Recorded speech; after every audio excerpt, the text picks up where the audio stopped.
Hello there and welcome to Physics with William, where curiosity gets cosy and science takes the scenic route to slumber. Tonight, we're drifting toward a question that sits right at the farthest edge of chemistry, just beyond the neat little boxes most of us first met in a classroom. Are there elements beyond the periodic table? Not just hidden minerals waiting under a mountain, not some strange metal forgotten in the cupboard of the universe, but genuinely new kinds of matter. Atoms heavier than anything officially named. Atoms so large and fragile that they may appear for less than a breath before vanishing into something else. It is a lovely sort of question, because at first it sounds almost simple. The periodic table looks complete, does it not? Rows, columns, symbols, colours, names that range from familiar old friends like carbon and oxygen to mysterious heavy strangers like flerovium, livermorium, tennessine, and oganesson. It sits there on classroom walls with the calm confidence of a well-organised library. Everything has its shelf. Everything has its number. Every element appears to have found its little square seat at the grand dinner party of matter. And yet, if you look closely at the far end, where the atoms grow heavy and unstable, the table begins to feel less like a finished chart and more like a coastline at night. You can see where the land ends for now, but beyond it, there may still be islands in the dark. Before we wander too far into that darkness, I would love to know where in the world are you listening from tonight? Are you somewhere quiet with the evening settling around you, or is it morning where you are, with the day just beginning to gather itself? And if you happen to have a periodic table nearby, perhaps on a wall, in a book, or hiding in the back of an old school memory, what is the last element your eye lands on? There is something strangely comforting about imagining all of us scattered across the planet, in different rooms and different time zones, all looking toward the same invisible edge of matter. If you find this gentle journey soothing, intriguing, or simply a pleasant way to let the day loosen its grip, I would be ever so grateful if you gave the video a like and perhaps subscribed.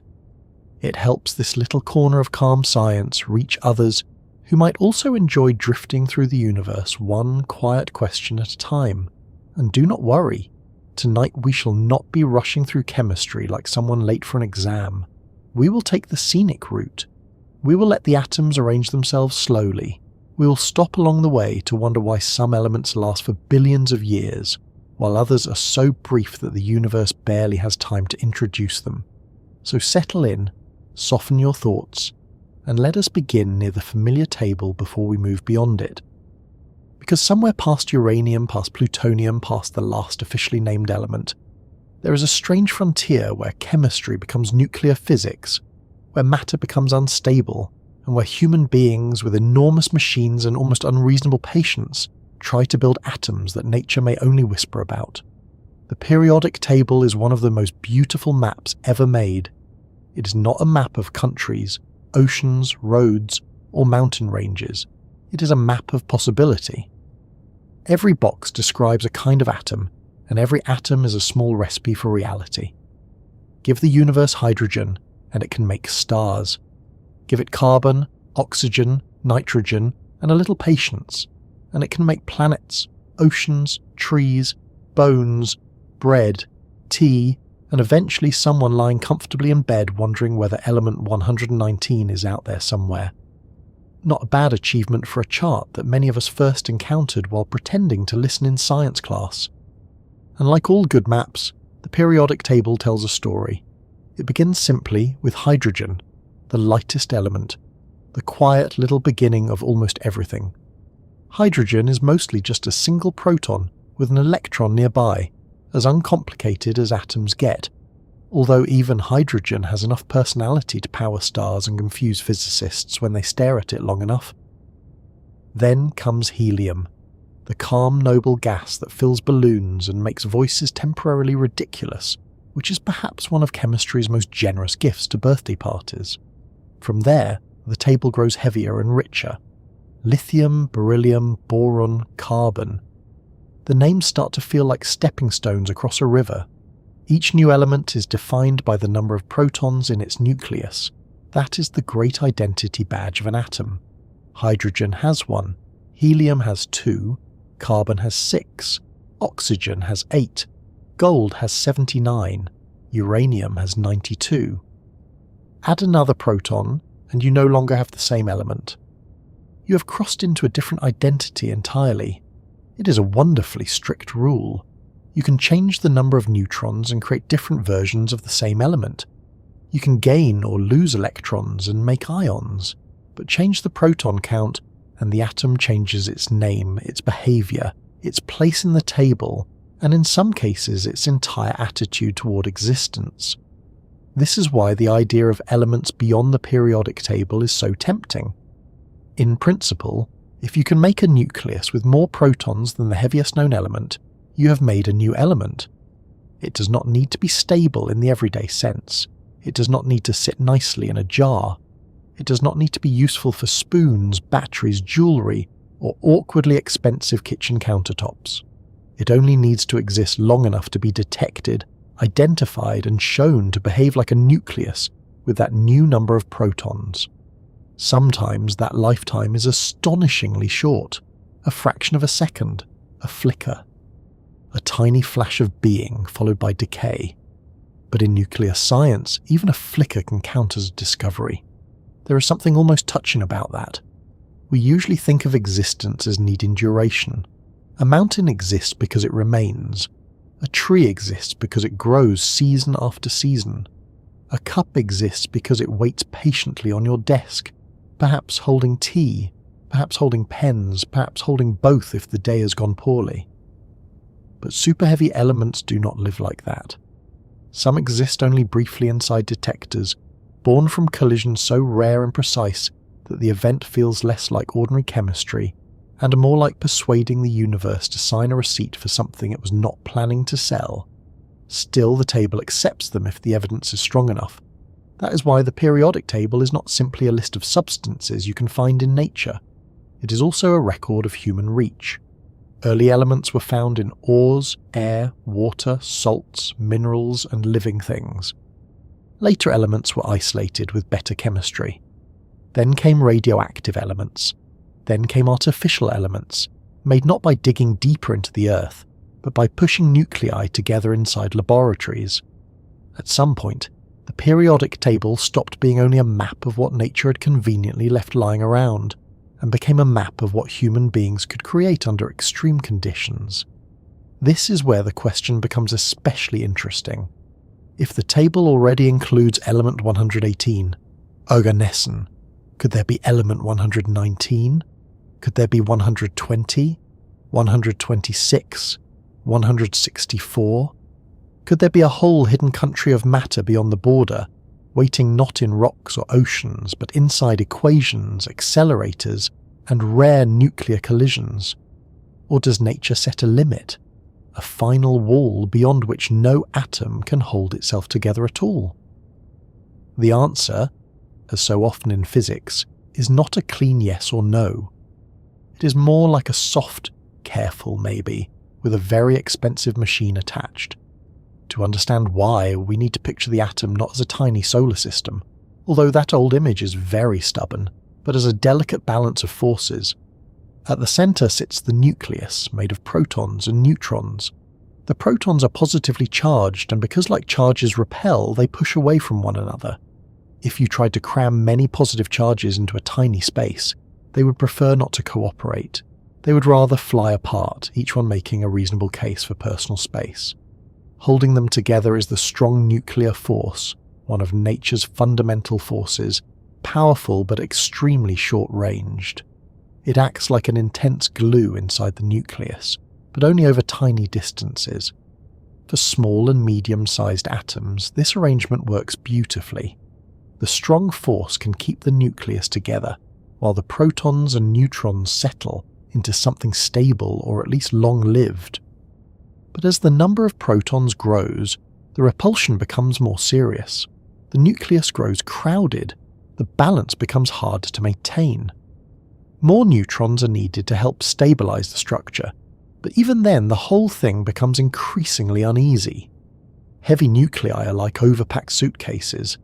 You may get the lid closed for a moment, but nobody should sneeze nearby. This is why many very heavy elements are radioactive. Their nuclei are not comfortable staying as they are. They transform, shedding particles and energy, stepping down toward more stable forms. Uranium, for example, can last for immense stretches of time compared with a human life, but it is still not perfectly stable. Plutonium has its own radioactive restlessness, and once we move into the artificially made superheavy elements, the lifetimes often become far shorter. These atoms may decay almost instantly, leaving scientists to reconstruct their brief existence from the traces they leave behind, like footprints in snow just before dawn. It may sound as though nature is telling us to stop. You have had enough elements, thank you very much. Please enjoy the ones already provided. But the strange thing is that nuclear structure may not be that simple. There may be certain arrangements of protons and neutrons that are unusually stable, even among extremely heavy atoms. Physicists call this idea the island of stability, and it is one of the most enchanting phrases in the whole story. Imagine a stormy sea of unstable nuclei, where most superheavy atoms sink almost as soon as they are born. But somewhere farther out perhaps there is an island where certain combinations last longer. Maybe seconds, maybe minutes, maybe in the most hopeful versions, even longer than that. Not necessarily stable enough to build a teapot from element 126, which is probably for the best, but stable enough to study more carefully, to test chemistry, to ask what matter is like when atoms become enormous. The island of stability is not a fantasy island in the storytelling sense. It is a scientific prediction based on how protons and neutrons arrange themselves inside nuclei. Just as electrons occupy patterns around the nucleus, protons and neutrons appear to occupy nuclear shells. Certain numbers may produce especially stable configurations. These are sometimes called magic numbers, which sounds as though physics briefly borrowed vocabulary from a wizard and hoped no one would notice. But the word is used because these numbers really do seem to give nuclei unusual stability. The dream is that some superheavy element, with just the right number of protons and neutrons, might sit closer to one of these stable arrangements. And that is why scientists keep searching.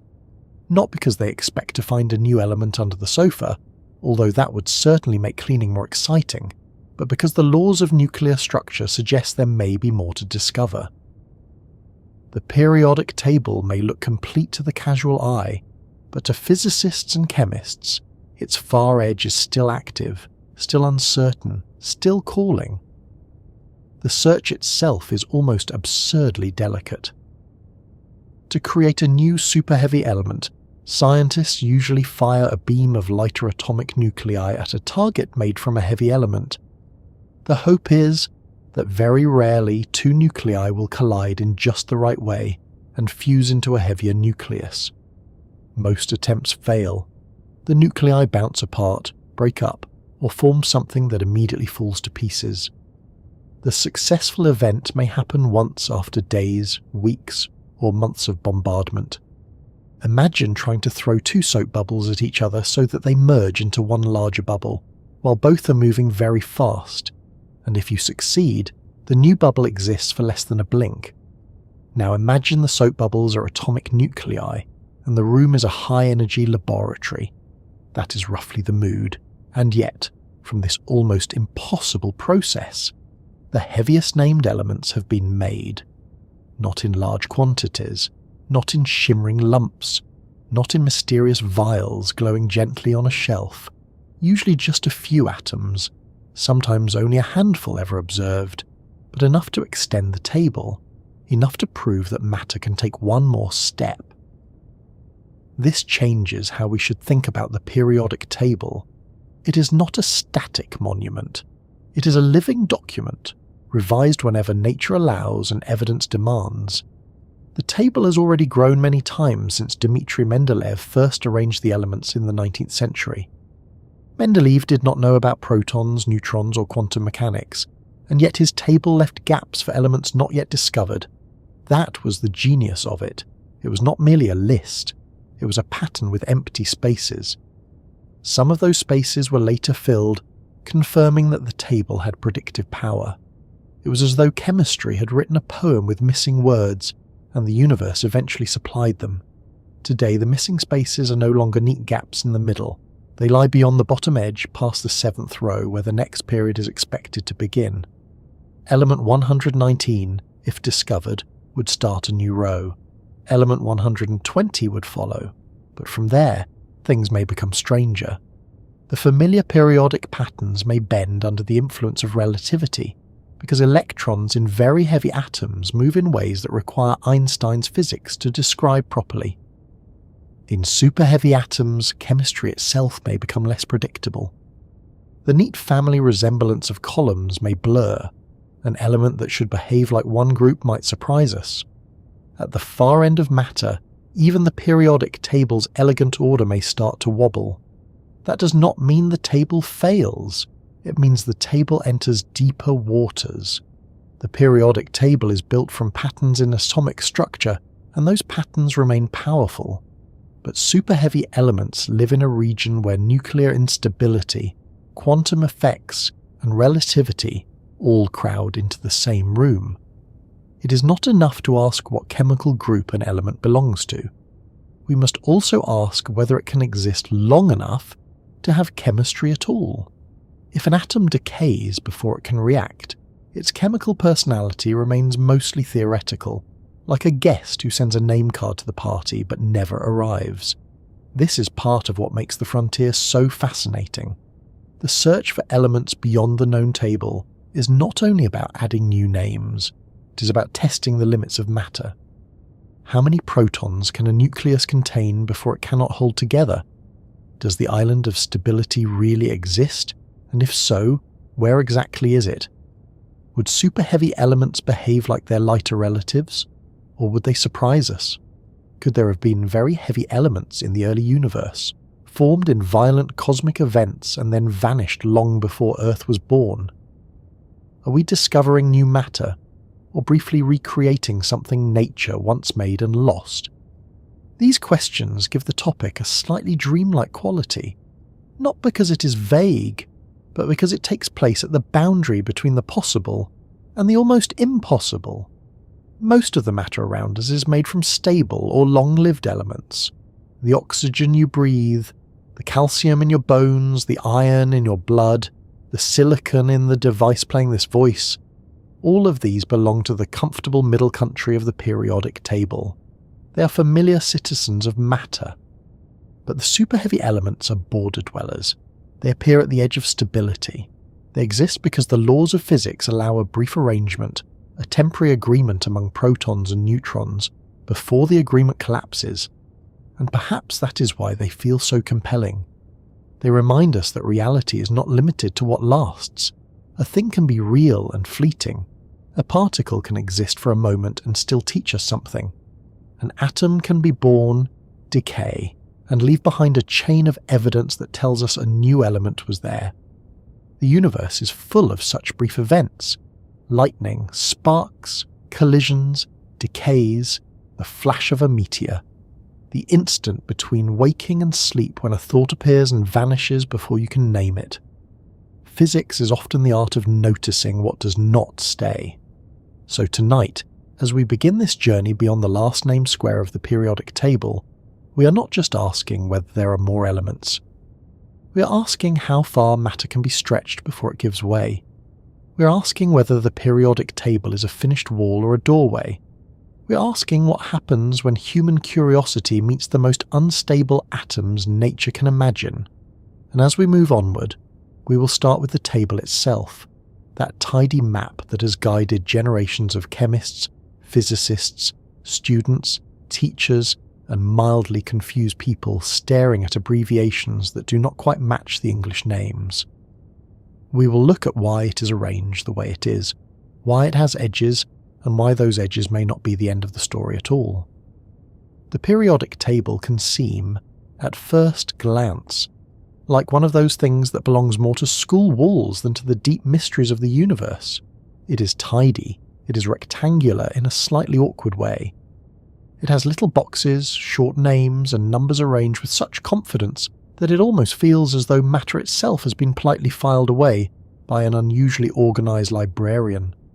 Hydrogen here, helium there, carbon in its familiar place. gold waiting quietly with all the dignity of a metal that knows people have been impressed by it for thousands of years. And if you only meet the table briefly, perhaps during a lesson, an exam, or a moment of mild panic involving homework, it can look complete. It can look finished. But the periodic table is not a wall. It is a map. And maps, even the best ones, always raise a quiet question at their edges. For centuries, human beings did not know there was such a map at all. People knew substances. They knew iron from tools and weapons. They knew copper from ornaments and vessels. They knew silver, gold, tin, lead, sulfur, mercury, and carbon in its many forms. They knew that some things burned, some things rusted, some things shone, some things poisoned, and some things made very good coins until someone else decided to steal them. But they did not know that all these materials were built from a limited set of atomic identities, nor that those identities followed a hidden order. Early chemistry was a patient art of separating, heating, dissolving, mixing, and watching. It was full of smells, colours, residues, flames, and quite a lot of broken glass, one imagines. Slowly, substances began to be sorted. Some could be broken apart into simpler things. Others resisted. The idea of an element gradually became clearer. An element was not just a material with a particular appearance. It was a basic chemical identity, something that could not be separated into simpler substances by ordinary chemical means. This was a powerful idea because it suggested that the bewildering variety of the world might be built from a smaller set of ingredients. That thought is already calming in its own way. The universe looks endlessly complicated. Leaves, oceans, clouds, bones, dust, candle wax, salt, stone, rain, stars, and the sleepy human brain trying to follow all of this late at night. Yet beneath the variety, there is a kind of grammar. Matter has letters. The periodic table is not merely a list of those letters. It is an alphabet arranged so that its patterns can be read. The great insight behind the table was that elements were not random. They repeated. Not exactly, of course. Sodium is not lithium and chlorine is not fluorine. You would not want to confuse them in a kitchen or a laboratory, and certainly not in a swimming pool. But elements in the same column often behave like relatives. They share habits. They form similar kinds of compounds. They react in related ways. The table reveals families, and like many families, they can be predictable in broad outline while still full of individual surprises. The reason for this pattern lies in the structure of atoms. Every atom has a nucleus at its centre, surrounded by electrons. The nucleus gives the element its identity through the number of protons it contains. The electrons, arranged around that nucleus, largely decide how the atom behaves chemically.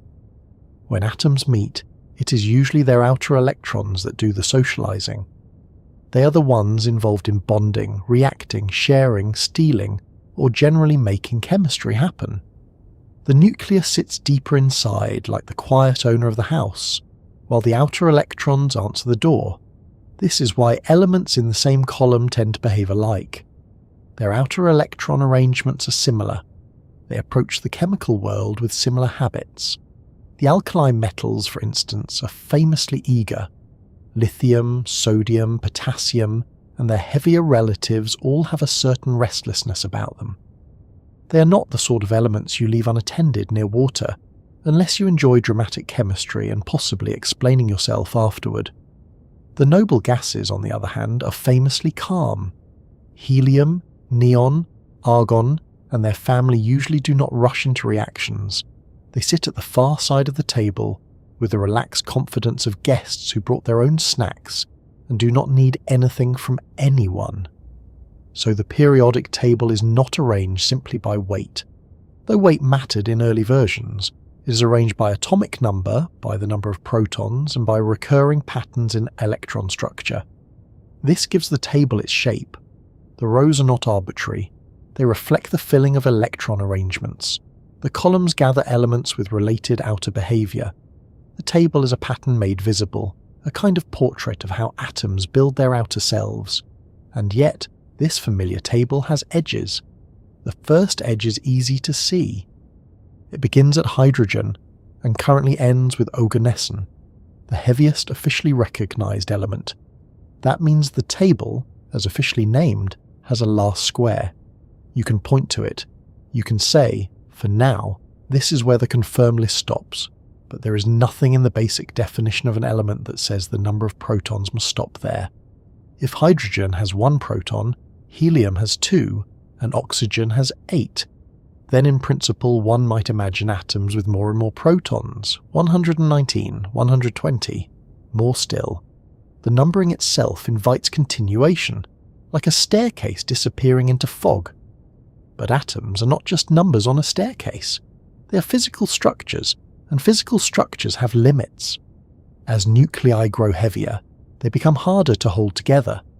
Every proton in the nucleus carries positive electric charge, and protons repel one another.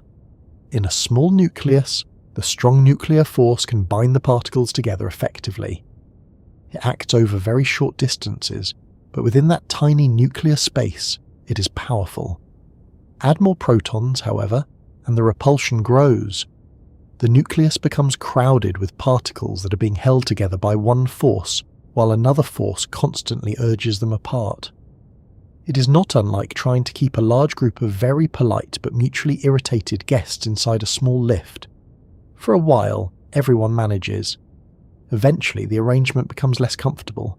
Neutrons help. They add nuclear binding without adding positive charge. This is why heavy nuclei usually need more neutrons than protons. The neutrons act like stabilizing company inside the nucleus, helping the strong force do its work while not adding to the electric pushing. But even neutrons cannot solve everything. There comes a point where the nucleus is so large and complicated that instability becomes almost unavoidable. The atom may decay, it may shed pieces, it may transform into another element. It may last for years, seconds, or only a tiny fraction of a second. This is why the far end of the periodic table feels different from the beginning. Hydrogen is simple and widespread. Helium fills stars and balloons. Carbon is everywhere in life. Oxygen is in every breath. Iron lives in planets and blood. Gold sits in rings and museum cases, quietly accepting compliments. These elements feel solid in our experience because many of their forms are stable or long-lived. But the super-heavy elements near the edge of the table are not like that. They are mostly laboratory creations, made atom by atom, and they often decay before chemistry can properly shake their hand. That is one reason the periodic table can be misleading if we only see it as a chart of ordinary materials. A box on the table does not mean there is a jar of the element somewhere, waiting to be opened. It does not mean someone can make a spoon from it, or a wire or a shiny little cube for a collector's shelf. Some elements exist in such tiny amounts, and for such short times that their presence must be inferred from the decay chain they leave behind. Scientists do not always observe the atom directly in the everyday sense. They identify its birth and death through signals, energies, and daughter nuclei. It is less like meeting a person in a room, and more like finding a fresh footprint and a still swinging door. This may sound strange, but it is deeply important. The periodic table is not a catalogue of household substances. It is a catalogue of atomic possibilities that have been confirmed. A fleeting atom still counts if it has the right number of protons and the evidence is strong. The universe does not require an element to be convenient before allowing it to exist. Nature is not running a hardware shop. Another edge of the table is less obvious. It is the edge of pattern. The periodic table works because atomic behavior repeats in a regular way. But at very high atomic numbers, the electrons close to the nucleus feel an enormous attraction. They can move at speeds where relativity matters. This changes their energies and arrangements, and those changes can ripple outward into chemistry. In lighter elements, the patterns are already complex but manageable. In super-heavy elements, the familiar expectations may begin to bend. An element placed beneath a known family might not behave exactly as its position suggests. It may be a cousin with unusual habits. The the sort who arrives at a quiet family gathering wearing a diving suit and claiming it is perfectly normal. This is especially intriguing because the table has always been powerful, not only because it records what we know, but because it predicts what we do not yet know. Dmitri Mendeleev understood this in the 19th century. He arranged elements according to their properties and atomic weights, but he also left gaps. Those gaps were not mistakes, they were invitations. He predicted that missing elements would be found, and even described some of their properties before discovery. When those elements were later identified, the table gained a kind of authority. It had looked beyond the known and seen the shape of what was missing. In that sense, the periodic table has always been a frontier document. It was never just a neat arrangement of what had already been collected. It was a guide to what might be found next. Its empty spaces were like blank rooms in a house that had not yet been furnished. And when new elements arrived, the rooms were filled. Today, the empty space is no longer a simple gap between familiar neighbours. The frontier has moved to the far end beyond the completed 7th row. This is a harder kind of unknown. We're not simply looking for a missing stable element hidden in a mineral deposit. We're trying to create nuclei that may be extraordinarily unstable, using reactions that happen rarely under carefully controlled conditions. The question is no longer just, where is the element hiding? It is, can such a nucleus exist at all, and for how long? That shift changes the emotional tone of the table. The early and middle elements feel like geography. They are lands we can walk through. The far end feels more like weather. It forms, flickers, changes, and disappears. Scientists working with superheavy elements are not mining mountains. They're catching lightning with instruments. And still, the table structure encourages us onward. After oganesson, the next expected element would begin a new row. This is not merely a matter of adding another box.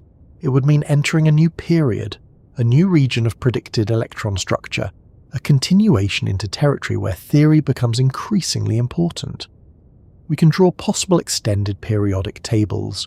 We can make predictions. We can estimate how the atoms might behave. But until the nuclei are made and confirmed, those boxes remain more like penciled outlines on a map. There is something wonderfully human about that. We draw the outline before we have visited the place. We do it carefully, not as fantasy, but as informed expectation. The table becomes a promise that may or may not be fulfilled. Every attempt to create a new element is an experiment not only in nuclear physics, but in trust. We trust the patterns. We trust the theories. We trust that the universe is consistent enough for us to ask what comes next. But we also accept that the universe is under no obligation to be easy. This is why the edge of the periodic table is not like the edge of a printed page. A printed page stops because the paper stops. The periodic table stops because evidence stops. That is very different. It means the boundary is provisional. It marks the farthest confirmed point, not necessarily the final possible point. It is a shoreline at low tide, not a brick wall. Beyond it may be more land or deep water or nothing stable enough to stand on. When we ask whether there are elements beyond the periodic table, we are really asking several questions at once. Can nuclei with more protons than oganesson be made? Can they last long enough to be detected? Can they last long enough to have chemical properties? Are there arrangements of protons and neutrons that produce unexpected stability? Do the patterns of the table continue smoothly, or do they twist into something stranger? And perhaps most quietly, we're asking whether the universe has a final atomic boundary, a last possible element beyond which matter simply cannot organize itself. That last question is surprisingly difficult. It is tempting to imagine a final number, a hard limit where the nucleus becomes impossible, but physics often resists such tidy endings. The limit may depend on how many neutrons are present, how the nuclear shells arrange, how quickly decay happens, and what we mean by exist. If something lasts for a billionth of a second, is that enough? If it forms only in a laboratory collision, Does it count as part of nature? If it appeared naturally in some ancient cosmic explosion and decayed long before planets formed, was it once part of the universe's chemical story? These are not idle questions. They touch the strange relationship between stability and reality. We tend to privilege what lasts. We build our everyday world from things that endure long enough to be useful. A chair must remain a chair for longer than the time it takes to sit down, otherwise it is less furniture and more an incident. But atoms do not need to satisfy human convenience. The universe contains many things that exist briefly. Particles form and vanish. Excited states decay. Nuclear arrangements appear and transform. Superheavy elements belong to this world of brief realities. They are real not because they stay, but because they happen. The table, then, is a map of happening as much as being. Some elements are ancient and abundant. Some are rare and radioactive. Some are made inside stars. Some are made in violent cosmic events. Some are made by human beings in laboratories with machines that take years to design, and patience that deserves its own medal. All of them, once confirmed, become part of the same map. It is also worth noticing how calm the periodic table looks compared with the drama behind it. The printed table gives every element a square of equal size. Hydrogen gets one, carbon gets one, uranium gets one, oganesson gets one. The boxes are democratic. They do not show abundance, stability, danger, cost, or how briefly an element survives. Oxygen and a super-heavy element that has only been observed a few times can appear with the same neat border. This is useful, but it hides a great deal. Behind some boxes are oceans and atmospheres. Behind others are laboratories and decay events. Behind some are billions of years. Behind others are milliseconds. That hidden difference is part of the table's quiet beauty. It treats all atomic identities as members of one grand system while leaving room for their very different stories. It is like a family photograph where one person is a farmer, another is a poet, another is a retired pirate, and someone in the back may only have existed for half a second under controlled laboratory conditions. A complicated family, certainly, but a family all the same. The edges of the table also remind us that science is never merely a collection of answers. It is a disciplined way of approaching the unknown. A schoolroom table can make chemistry feel finished because the boxes are printed in ink. But the scientific table is always open to revision. New measurements refine atomic weights. New names are approved, new elements are confirmed, theoretical predictions are tested, old assumptions are adjusted. The table is stable enough to teach, yet alive enough to grow. That balance is rare and precious. Too much certainty, and the table becomes a museum piece. Too much uncertainty, and it becomes a sketch with no authority. The periodic table sits beautifully between the two. It gives us a dependable structure, but at the far edge it leaves a door slightly open. And perhaps that is why it remains one of science's most beloved images. It takes the wild abundance of the material world and turns it into a pattern we can hold in the mind. It says that the same universe that makes thunderclouds, diamonds, oceans, and nervous systems also follows a deep order in the identities of atoms. It tells us that matter is not chaos. It has rhythm. It has recurrence. It has families and neighbourhoods. And at the end of the known street, it has a dim road continuing into places we have not yet fully explored. So when you next imagine the periodic table, try not to picture it only as a classroom poster. Picture it as a coastline. Near the beginning, the land is bright and familiar. Hydrogen, helium, carbon, oxygen. Farther along, the terrain becomes richer, heavier, stranger. Metals, rare earths, radioactive giants. Then, near the end, the weather changes. The ground grows unstable. The names become newer. The atoms become brief. And just beyond the last confirmed square, the mist thickens. Maybe there are more elements there. Maybe only a few. Maybe they last too briefly to do chemistry. Maybe some belong to an island of unexpected stability, waiting for the right combination of protons and neutrons.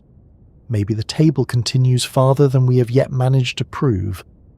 Or maybe, somewhere beyond the known, matter reaches a boundary where the forces inside the nucleus can no longer agree, and the dream of heavier atoms dissolves almost as soon as it begins.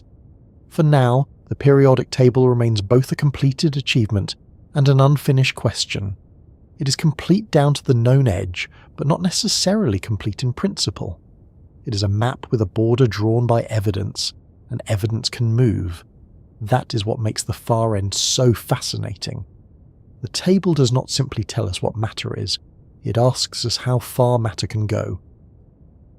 The periodic table may look like a quiet map on paper, but every box on it has an origin story. Every element was born somewhere, in some process, under some condition.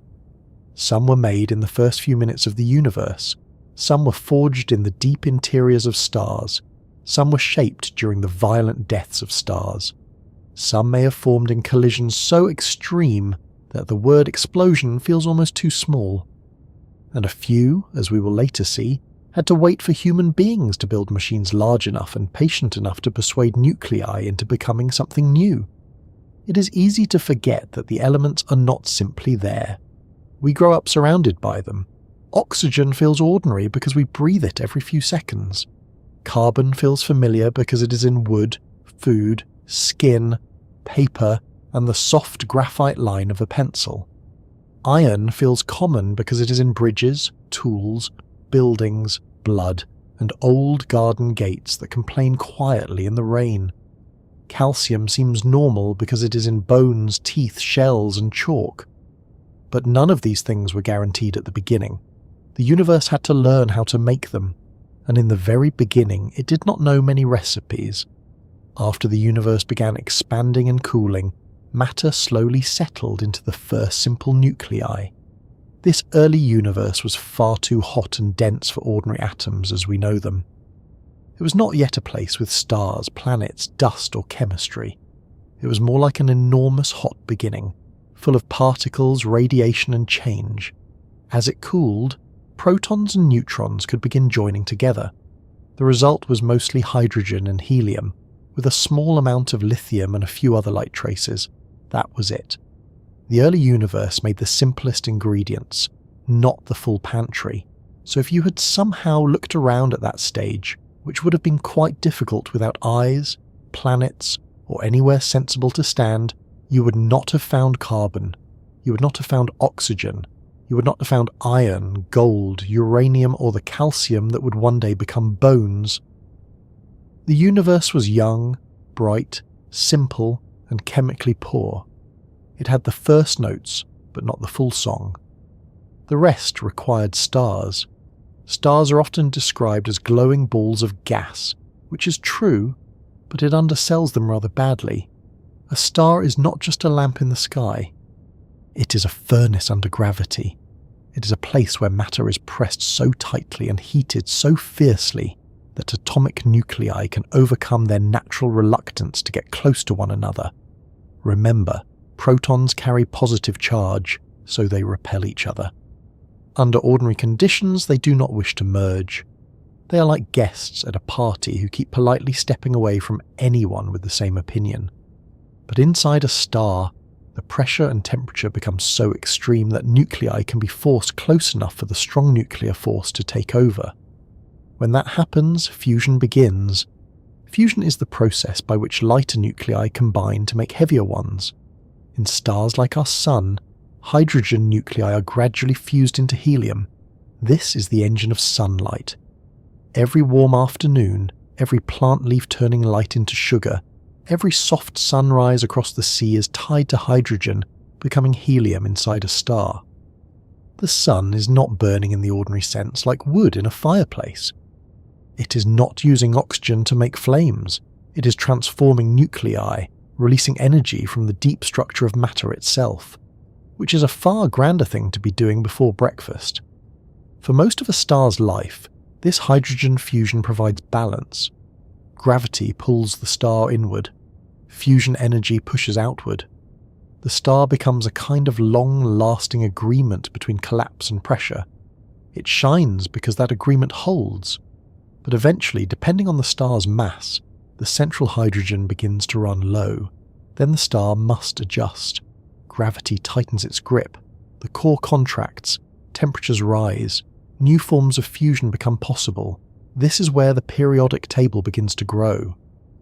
When hydrogen is no longer enough, helium can fuse into heavier elements, especially carbon and oxygen. This step is deeply important. Carbon is the central element of life as we know it. Oxygen is essential for water, rocks, air, and breathing creatures who later ask complicated questions about stars. These elements are not accidental decorations. They are products of stellar interiors. The carbon in your body was made in a star. The oxygen in each breath was shaped through stellar processes. In a very literal sense, a star had to live before you could inhale. There is a famous phrase that we are made of star stuff, and although it has become very popular, it remains true enough to be worth keeping. The atoms in our bodies were not made here on Earth in their original form. Earth inherited them. The planet is a collector of older materials. Every rock underfoot contains a history older than the planet itself. Every living thing is built from atoms that passed through earlier cosmic events. You're not separate from the universe looking out at it. You're part of the universe that has become organized enough to notice where its atoms came from. In heavier stars, the story continues beyond carbon and oxygen. If a star is massive enough, it can move through a series of fusion stages, building heavier and heavier elements in its core and surrounding layers. Carbon can be fused into heavier nuclei. Oxygen can participate in later burning stages. Neon, magnesium, silicon, sulfur, and other elements can be produced as the star grows older and more complex. The inside of a massive star becomes layered, almost like an onion, though admittedly an onion that is enormous, glowing, and having a very difficult time with gravity. Each layer may be doing different nuclear work. The outer layers can still contain lighter material, while deeper layers hold heavier fusion products. Near the end of a massive star's life, the core may become rich in iron and related elements, and here the process encounters a problem. Iron is special because fusing iron into heavier elements does not release useful energy in the same way earlier fusion does. Up to that point, fusion can help support the star by producing energy, but once the core is dominated by iron, the star has reached a kind of energetic dead end. It cannot keep making energy by fusing iron in the way it fused lighter elements. Gravity, which has been waiting with the patience of a very determined landlord, begins to win. The core collapses. For a massive star, this collapse can trigger a supernova, one of the most powerful explosions in the universe. The outer layers are blasted outward, spreading newly made elements into space. For a time, a single exploding star can shine with the brightness of billions of stars. It is both an ending and a distribution event. The star dies, but it doesn't keep its elements locked away. It throws them into the galaxy, where they mix with gas and dust, and may eventually become part of new stars, new planets, and new chemistry. This is one of the great recycling processes of the cosmos. Stars form from clouds of gas. They live. They make elements. Some die violently and return enriched material to space. Later generations of stars and planets form from that enriched material. Without this cycle, the universe would have remained much simpler. There would be hydrogen and helium, yes, but not the rich chemistry needed for rocky planets, oceans, and life. Our own solar system formed from a cloud already enriched by earlier generations of stars. The Sun is not one of the first stars. It is a later star, born from material that had been processed before. That means Earth began with inherited complexity. The iron in its core, the silicon in its rocks, the oxygen in its minerals, the carbon in living things, the gold in rings, all of these were part of a cosmic inheritance. We live on a planet made from the ashes and gifts of older stars, but stars alone, at least through ordinary fusion, cannot easily make all the heaviest elements. Once we go beyond iron, the story changes.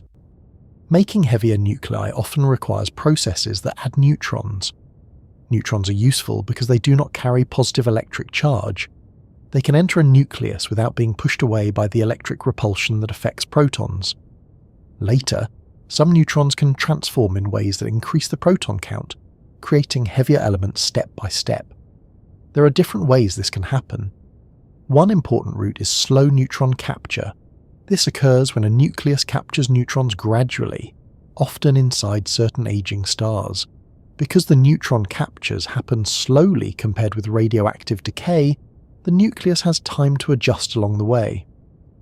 Over long periods, this process can build many elements heavier than iron.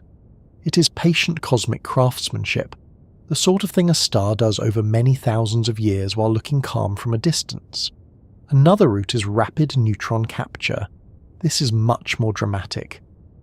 It requires an environment packed with free neutrons, where nuclei can grab many neutrons very quickly before they have time to decay. Later, those neutron-rich nuclei transform into heavier elements. This process is believed to be responsible for creating many of the heaviest natural elements, including precious metals and radioactive elements. It needs extreme conditions, the kind found in violent cosmic events such as supernovae, or, perhaps even more importantly, collisions between neutron stars. Neutron stars are what can remain after certain massive stars collapse.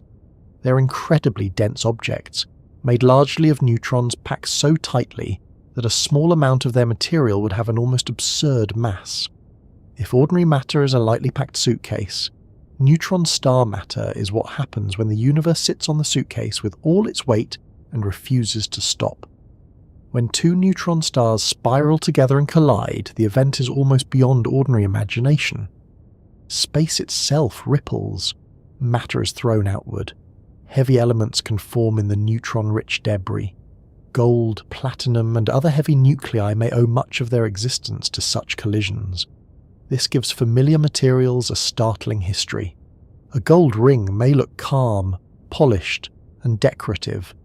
It may sit quietly on a hand or in a drawer, but the atoms inside it may have been formed in a collision between dead stars, in a moment of violence so intense that it shook space and scattered heavy elements across the galaxy. Gold is not simply rare because people like it. It is rare because the universe requires extreme events to make it. The same is true for many heavy elements. Their beauty comes with a hidden biography of catastrophe. Uranium too belongs to this heavy element story. It is one of the heaviest elements found naturally in significant amounts on Earth, though it is radioactive and slowly decays over time. The uranium present on Earth was made before the solar system formed, likely in ancient explosive or neutron-rich events. It survived long enough to be incorporated into the cloud that formed the sun and planets. Because some forms of uranium have very long half-lives, a portion remains today. Others have long since decayed away. In this sense, the elements found on Earth are also a clock, a record of what survived from older cosmic events. Not all elements made in nature survive equally. Some are stable, some decay slowly, some decay quickly and vanish unless continuously produced. This matters when we ask about elements beyond the known natural range. It is possible that very heavy elements were made in extreme cosmic environments but decayed long before they could be found on Earth. The absence of a heavy element today does not always mean nature never made it. It may mean it did not last. The universe may have created brief atoms that disappeared before any planet became a museum for them. This idea becomes especially important near the end of the periodic table. Elements heavier than uranium, such as neptunium and plutonium, can occur naturally in trace amounts under certain conditions, but many of the heavier transuranic elements are mainly known from laboratories. That does not make them unreal. It simply means they are not long-lived enough, abundant enough, or naturally produced in ways that leave much behind on Earth. Nature may be capable of creating some heavy nuclei in rare events, but if they decay quickly, they fade from the cosmic record. So the birth of elements is not one process, but several. The earliest universe made mostly hydrogen and helium. Stars fused lighter elements into heavier ones up to the iron region. Aging stars added neutrons slowly to build heavier nuclei. Explosions and neutron-rich collisions made many of the heaviest natural elements. Then, much later, human laboratories began extending the story beyond what nature left for us to collect. There is a gentle lesson hidden in this. The periodic table is not just arranged by atomic number, it is arranged by history. The light elements tell us about the young universe. Carbon and oxygen tell us about stellar interiors. Iron tells us about massive stars and their final stages. Gold and uranium tell us about explosive neutron-rich events. The table is a chemical chart, yes, but it is also a cosmic autobiography. It records what the universe has been able to make under different conditions across billions of years. Even the atoms in a simple room have different origins. The hydrogen in a glass of water may trace back to the early universe itself. The oxygen in that same water may have formed in an earlier star.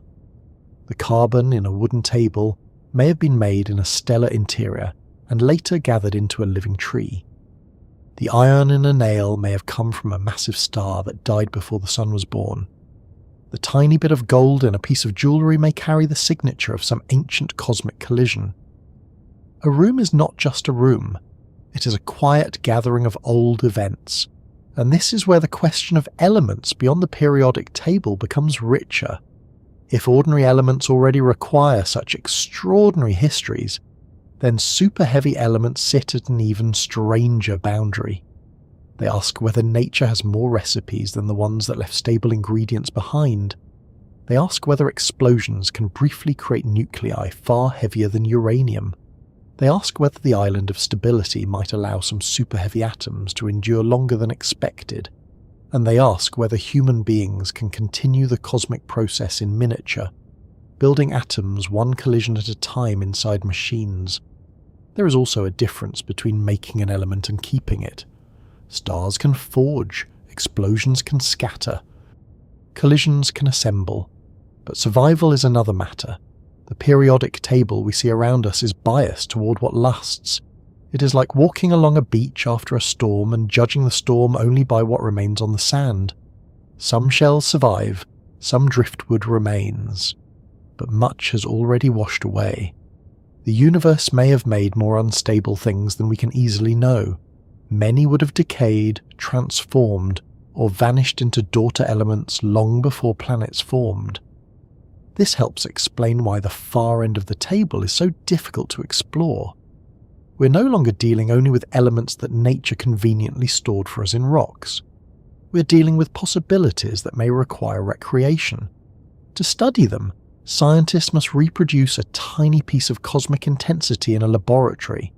They must choose target nuclei, choose projectile nuclei, accelerate them, collide them, and hope that the resulting fused nucleus survives long enough to be recognized.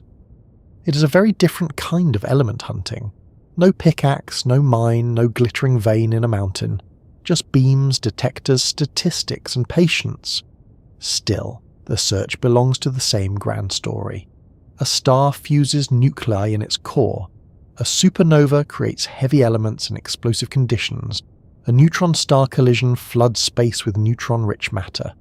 A laboratory uses controlled collisions to create super-heavy atoms. These are not identical processes, of course, but they are connected by one deep idea. Elements are made when nuclei are transformed. Matter is not fixed in the way it first appears. Under the right conditions, the identity of atoms can change. That thought would have seemed almost magical to earlier generations. Alchemists dreamed of transforming one element into another, especially turning base metals into gold. They were wrong in their methods, but not entirely wrong in the deeper possibility. Elements can change, nuclei can be transformed, the universe does it. Stars do it, explosions do it, laboratories do it. The difference is that modern physics understands the nucleus, and it knows that changing one element into another is not ordinary chemistry. It is nuclear transformation, far more difficult and far more powerful. So when we look at the periodic table, We are seeing the result of many birthplaces. Some elements are children of the early universe, some are children of quiet stellar burning, some are children of stellar death, some are children of cosmic collisions, and some, the superheavy ones near the edge, are children of human intention, born in carefully designed experiments that last months and produce only a few atoms. Each box has a place, but not all boxes came from the same kind of fire. This makes the table feel less like a cabinet and more like a family tree. The lightest elements are the oldest ancestors. The middle elements are descendants of stars. The heavier natural elements carry the memory of violent events. The artificial elements are recent additions, fragile and brief, made by minds that evolved from earlier star-made matter. There is something quietly circular about that. Stars made the atoms that made planets. Planets made chemistry. Chemistry made life. Life made minds. Minds built machines to make new atoms. Matter learned, in a strange way, to continue its own story. And before we move toward those artificial elements, it is worth resting for a moment with the scale of it all. The calcium in your bones was not made when you were born. The oxygen in your lungs was not made by trees in the deepest sense. Trees release oxygen, yes, but the oxygen atoms themselves were forged long before the first forest. The iron in your blood was not made by earth. The carbon in your cells was not invented by biology. Life rearranges atoms, but stars made many of the atoms life needed. Biology is a careful sculptor working with ancient material. So the next time you see the periodic table, imagine it not as a flat chart, but as a night sky folded into boxes. Hydrogen glowing from the beginning, helium shining in stars, carbon and oxygen forming in stellar cores, iron marking the limit of ordinary fusion, gold and uranium arriving from explosive neutron-rich events, and beyond them, faint empty spaces where we wonder whether matter can go farther still. The table is not only a map of what things are made of, it is a record of how the universe became complex enough to ask questions about itself. And with that in mind, the next step becomes easier to understand.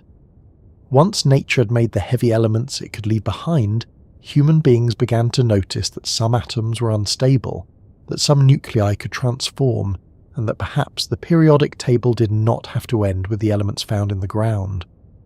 The doorway beyond uranium opened slowly, not with a star, and not with an ancient explosion, but with experiments, radiation, and the first artificial steps into a heavier world. The doorway beyond the natural edge of the periodic table did not open all at once. It opened slowly, through strange glows in dark rooms, through photographic plates that fogged when they should not have fogged, through minerals that seemed to carry an invisible energy inside them, and through the growing realization that the atom was not the solid little bead people had once imagined. Uranium, which for a long time seemed like the heavy end of nature's chemical alphabet, became the key to a much larger story. It was not just another metal, it was a door handle. Uranium had been known before anyone understood what made it so unusual. It is a heavy, dense element found in minerals in the earth, and for a while it was mostly a curiosity of chemistry and colouring. Uranium compounds were used in glass and ceramics, giving them yellow or greenish colours, which is a rather peaceful beginning for an element that would later become tied to some of the most powerful and unsettling discoveries in physics. There is something almost odd about that. Before uranium became a symbol of nuclear energy, radioactivity, and the deep interior of the atom, it was also part of decorative objects. The universe does enjoy hiding enormous consequences in ordinary-looking places. The first great turn came with radioactivity. At the end of the 19th century, scientists were learning that certain materials emitted invisible rays. Henri Becquerel found that uranium salts could affect photographic plates even without sunlight. The energy was coming from the material itself. It was not being charged up by light in the way he first suspected. The uranium was doing something from within. It was quietly announcing that atoms were not unchanging. They could release energy. They could transform. That discovery was followed by the work of Marie Curie and Pierre Curie, who investigated radioactive materials with extraordinary patience. They helped show that radioactivity was not just a surface effect or chemical trick. It was an atomic property. Some elements were unstable at their deepest level. They could decay into other elements, emitting particles and energy as they did. This was a profound shift. Chemistry had taught that elements were basic identities, and in ordinary chemical reactions that remains true. But radioactivity revealed that the nucleus could change. An element could become another element through nuclear transformation. That idea is easy to say now, but it was revolutionary. For centuries, alchemists had dreamed of changing one element into another. They imagined turning lead into gold, usually with more hope than success, and perhaps a regrettable amount of smoke. Modern nuclear physics showed that transmutation was real, but not in the old chemical way. It didn't happen by mixing ordinary substances in a flask. It happened inside the nucleus, where protons and neutrons define what an atom is. Change the nucleus, and the element itself can change. Uranium became central because it was heavy and naturally radioactive. Its nucleus was large, full of protons and neutrons, and not perfectly stable. Over long periods, uranium decays through a chain of other elements before eventually becoming stable lead. This means that inside uranium ore, nature is already running a slow nuclear story. One element becomes another, then another, step by step, over spans of time so long that human history feels like a brief footnote. A piece of uranium-bearing mineral is not just a stone. It is a clock, a record, and a quiet transformation taking place in the dark. At first, these transformations were observed rather than controlled. Scientists could watch radioactive decay, measure it, and study its products, but the atom still seemed mostly like something nature changed on its own schedule. Then came the deeper understanding of the nucleus. The discovery of the proton, the neutron, and the structure of nuclear reactions gave scientists a new way to think. If the nucleus defines the element, perhaps the nucleus could be deliberately altered. Perhaps atoms could be transformed by bombarding them with particles. Perhaps uranium was not the end at all, but the starting point for elements heavier than uranium. This was the beginning of the transuranium elements, a lovely term that simply means elements beyond uranium. Uranium has 92 protons. Anything with more than 92 protons lies beyond it. In nature on Earth, uranium is the heaviest element found in significant long-lasting amounts. There are traces and special cases involving heavier elements, but uranium stands as the great natural boundary in the old familiar sense. For a long time, it looked like the last major stop on the periodic table. But once scientists learned how to work with nuclear reactions, they began to ask a daring question. Could they make element 93? To make an element heavier than uranium, one has to increase the number of protons in the nucleus. This is not a matter of ordinary chemistry. You cannot persuade uranium to become a new element by heating it gently or dissolving it in something unpleasant. The nucleus must change. In the early work, neutrons became especially important because they carry no electric charge. A neutron can enter a nucleus more easily than a positively charged particle, because it is not repelled by the positive charge of the protons. Once a uranium nucleus absorbs a neutron, it may become unstable and undergo changes that eventually produce a nucleus with one more proton. In that way, element 93 could appear. Element 93 was neptunium. Its name followed uranium in a pleasing astronomical sequence. Uranium had been named after Uranus. Neptunium came next, after Neptune. And when element 94 was produced, it was named plutonium after Pluto, which at the time was still classified as a planet. Chemistry, for a moment, took a little stroll through the outer solar system. Uranium, Neptunium, plutonium, a sequence of heavy elements named like distant worlds, each one farther out than the last. Plutonium is especially important in this doorway story because it showed that artificial elements were not merely theoretical curiosities. Human beings could create a new element beyond uranium and study it as matter. It was not found in large natural deposits waiting politely under a hill. It was made through nuclear processes. It could be produced in reactors. It could be chemically separated. It had isotopes with different properties. It belonged to the periodic table, but its existence depended on a new kind of human power over the nucleus. That power arrived during a complicated and often troubling period of history. The study of uranium, fission, and plutonium became tied to the Second World War and the development of nuclear weapons. It is impossible to tell the story honestly without noticing that shadow. The same doorway that opened into new knowledge also opened into new danger. Physics had discovered that the nucleus contained enormous energy, and human beings, being human beings, quickly found both practical and destructive uses for it. Science itself is a way of understanding nature, but what people do with that understanding belongs to history, politics, fear, ambition, and responsibility. For our quiet journey tonight, we do not need to dwell in the machinery of weapons. What matters for the story of elements is the deeper lesson. Uranium revealed that atoms could split. Neutrons revealed that nuclei could be changed.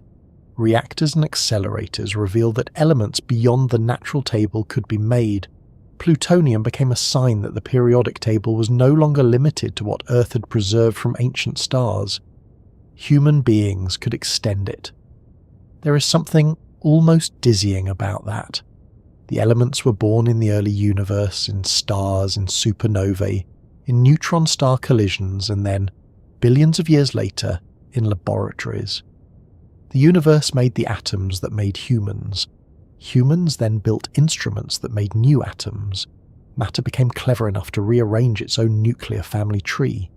It is a strange loop, and a rather impressive one, even if it does involve a great deal of safety protocol and probably no small amount of paperwork. After neptunium and plutonium came more artificial elements: americium, curium, berkelium, californium, einsteinium, fermium, mendelevium, and beyond. Some were made in reactors, some in particle accelerators, some in the debris of powerful nuclear events. Their names began to reflect places, scientists, laboratories, and ideas. The periodic table became not only a record of nature, but also a record of discovery culture. It carried the names of continents, states, towns, and people who had helped change our understanding of matter. Americium, for example, sits beneath europium in the periodic table, and was named with that relationship in mind. Curium honours Marie and Pierre Curie. Berkelium and californium point toward Berkeley and California, places deeply connected with the discovery of artificial elements. Einsteinium and fermium honour Albert Einstein and Enrico Fermi. These names tell us that the far end of the table is not only a scientific frontier, it is also a human landscape marked by institutions, collaborations, rivalries, achievements, and the long labour of people who spent years trying to detect atoms most of us will never see. The work required a new kind of chemistry. In ordinary chemistry, one might handle visible amounts of material: a powder, a liquid, a gas, a crystal, a solution changing colour. With artificial heavy elements, especially the farther one moves beyond uranium, the amounts become tiny. Sometimes scientists work with microscopic quantities, sometimes with atoms counted almost individually.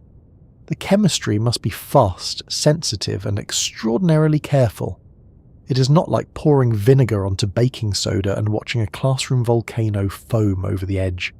It is more like listening for a single whisper during a thunderstorm, then proving the whisper belonged to a new speaker. Plutonium sits in an interesting middle place. It is artificial in the sense that most plutonium encountered by humans has been made in reactors, but it can also occur naturally in extremely tiny traces under special conditions. It is long-lived enough in some forms to be studied in detail, handled with strict precautions, and used in nuclear technology. This makes it very different from the later superheavy elements, which may vanish almost immediately after creation. Plutonium is beyond uranium. but it still gives scientists enough time to investigate its chemistry and nuclear behaviour. It is a doorway, not yet the stormy sea at the farthest edge. The discovery of plutonium and its neighbours also forced chemists to rethink the layout of the periodic table. Glenn Seaborg proposed the actinide concept, recognising that a series of heavy elements belong together in a way similar to the lanthanides. This helped explain the chemistry of elements from actinium onward, and gave the table the form we recognise today, with the two separated rows often placed beneath the main body. Those rows at the bottom are not an afterthought, though they are sometimes printed as if they are sitting at a separate table during a wedding reception. They are part of the same periodic system, moved down mainly to keep the table from becoming uncomfortably wide. The actinide idea was important because heavy elements do not always behave exactly as earlier expectations suggested. Their electrons and nuclei create complex patterns. The more protons an atom has, the stronger the pull on its electrons, and the more subtle the effects can become. Relativity begins to matter. Electron arrangements grow complicated. Chemical behaviour can surprise. Extending the table is not simply a matter of adding one square after another as though numbering hotel rooms. Each new region has its own rules, or at least its own twists on the old rules. Still, the creation of transuranium elements gave scientists confidence. Uranium was not the final word. If element 93 could be made, and element 94, then perhaps 95 and 96 could follow. They did. And then the story moved onward. Each new element required different methods, different targets, different projectiles, and better detection. The frontier kept moving, but it became harder. The nuclei grew more unstable. The production rates became lower. The atoms became more fleeting. This is the pattern of many frontiers in science. The first door opens, and behind it is not a room full of easy answers, but a corridor of harder doors. Uranium opened the first one. Plutonium proved the corridor continued. The later artificial elements showed that the periodic table could grow beyond nature's long-lived inventory. But the farther scientists travelled, the more they had to rely on powerful machines and delicate evidence. The elements were still real, but their reality became brief, rare, and difficult to catch. The doorway to artificial elements also changed the meaning of discovery. For most of history, discovering an element meant finding it in nature, isolating it, and showing that it was chemically distinct. With artificial elements, discovery became partly an act of creation. Scientists did not merely uncover something hidden, they produced it. This can feel philosophically odd. If an element is made in a laboratory and exists for a short time, has it been discovered or invented? The usual scientific answer is that the element is discovered because the possible nuclear identity already exists within the laws of nature. The laboratory does not invent the rules, it creates the conditions under which that identity can appear. It is like discovering a rare musical note by building an instrument capable of playing it. That distinction matters. The laws of physics allow certain nuclei to exist, even if nature does not commonly make or preserve them on Earth. When scientists create a transuranium atom, they are revealing a possibility built into matter. It may be a possibility that requires human technology to realize, but it is not arbitrary. You cannot simply declare a nucleus into being. The protons and neutrons must hold together, however briefly. The decay pattern must match. The evidence must survive scrutiny. Nature still has the final vote, and nature is not easily flattered. The story of uranium and plutonium therefore marks a turning point in the relationship between human beings and the elements. Before this era, the periodic table was largely a catalogue of what had been found. Afterward, it became a frontier that could be extended. The atom was no longer an indivisible unit of chemical identity. It was a structure with an interior. The nucleus could be probed, altered, split, and built up. The table became dynamic. This can be a little unsettling, but also deeply beautiful. Matter is not frozen. At the nuclear level, it has pathways. Uranium can decay. Neutrons can be captured. New elements can be formed. Heavy nuclei can split. Artificial atoms can appear for a moment and then become other atoms. The periodic table is often printed as a static chart, but beneath it lies motion. Birth, decay, transformation, creation. It is less like a stone tablet and more like a slow river with some very strange rapids near the end. Plutonium stands near the beginning of those rapids. It is heavy, radioactive, complicated, historically burdened, and scientifically vital. It belongs to reactors, weapons history, space power systems, nuclear chemistry, and the broader story of how humans learned to change nuclei. It is not a comforting element in the ordinary sense, it asks for respect. It reminds us that knowledge can be powerful in more than one direction. But it also shows that the boundary of the natural table was not final. From plutonium onward, the story becomes increasingly one of laboratories. The heavy elements beyond it were not gathered in ordinary mines. They were produced through nuclear reactions, often in tiny amounts, often under intense conditions. Scientists had to invent new techniques to separate them, detect them, and place them correctly in the periodic system. Each success expanded the table, but also revealed how fragile the expansion became, and that is the important bridge to what comes next. The first artificial elements showed that we could go beyond uranium. The later transuranium elements showed that the far edge of the table could be extended step by step. But eventually, making new atoms required not just reactors or neutron capture, but high-speed collisions between nuclei. To reach the superheavy elements near and beyond the end of the current table, scientists had to turn the laboratory into a kind of miniature cosmic forge. Not a star, not a supernova, but a controlled arena where atomic nuclei are hurled together and, on very rare occasions, fuse into something never seen before. The door opened with uranium. Plutonium proved we could walk through it. And beyond that doorway, the path leads into rooms filled with accelerators, targets, detectors, and the extraordinary challenge of building atoms one collision at a time. Beyond the doorway opened by uranium and plutonium, the story of the periodic table begins to move away from minerals, stars, and ordinary chemistry, and into rooms filled with machines that hum, accelerate, separate, detect, and wait. This is the world of the superheavy laboratory. It is not a place where new elements appear in glowing jars. It is not a place where someone pours one liquid into another, and suddenly a mysterious metal forms at the bottom like a prize in a cereal box. It is quieter than that in some ways, and far more intense in others. Here, new atoms are not collected. They are built, one collision at a time. That phrase sounds simple, almost tidy. Build an atom, add some pieces together, give it a name, put it on the periodic table. But in practice, creating a superheavy element is one of the most difficult acts of construction in science.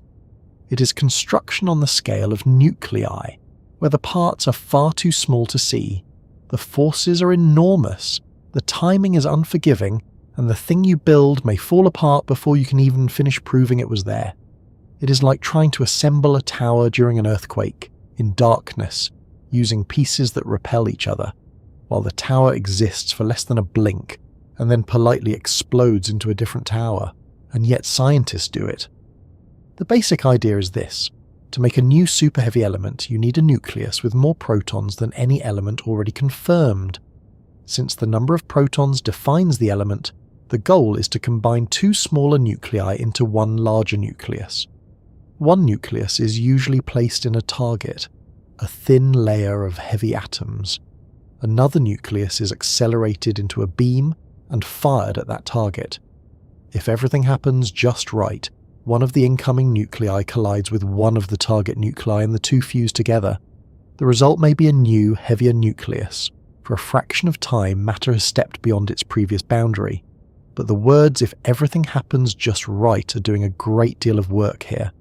Atomic nuclei are not eager to merge. They are positively charged, and positive charges repel. As an incoming nucleus approaches a target nucleus, the electric repulsion between them grows. It is like trying to push two magnets together the wrong way round, except the magnets are nuclei and the distances are unimaginably small. To overcome that repulsion, the incoming nucleus must be moving fast enough. This is why accelerators are needed. They give the nuclei energy. They turn atoms into projectiles. They aim them at target material with extraordinary precision and persistence. But the beam cannot simply be as fast as possible. That would be too easy, and physics is rarely in the habit of being too easy.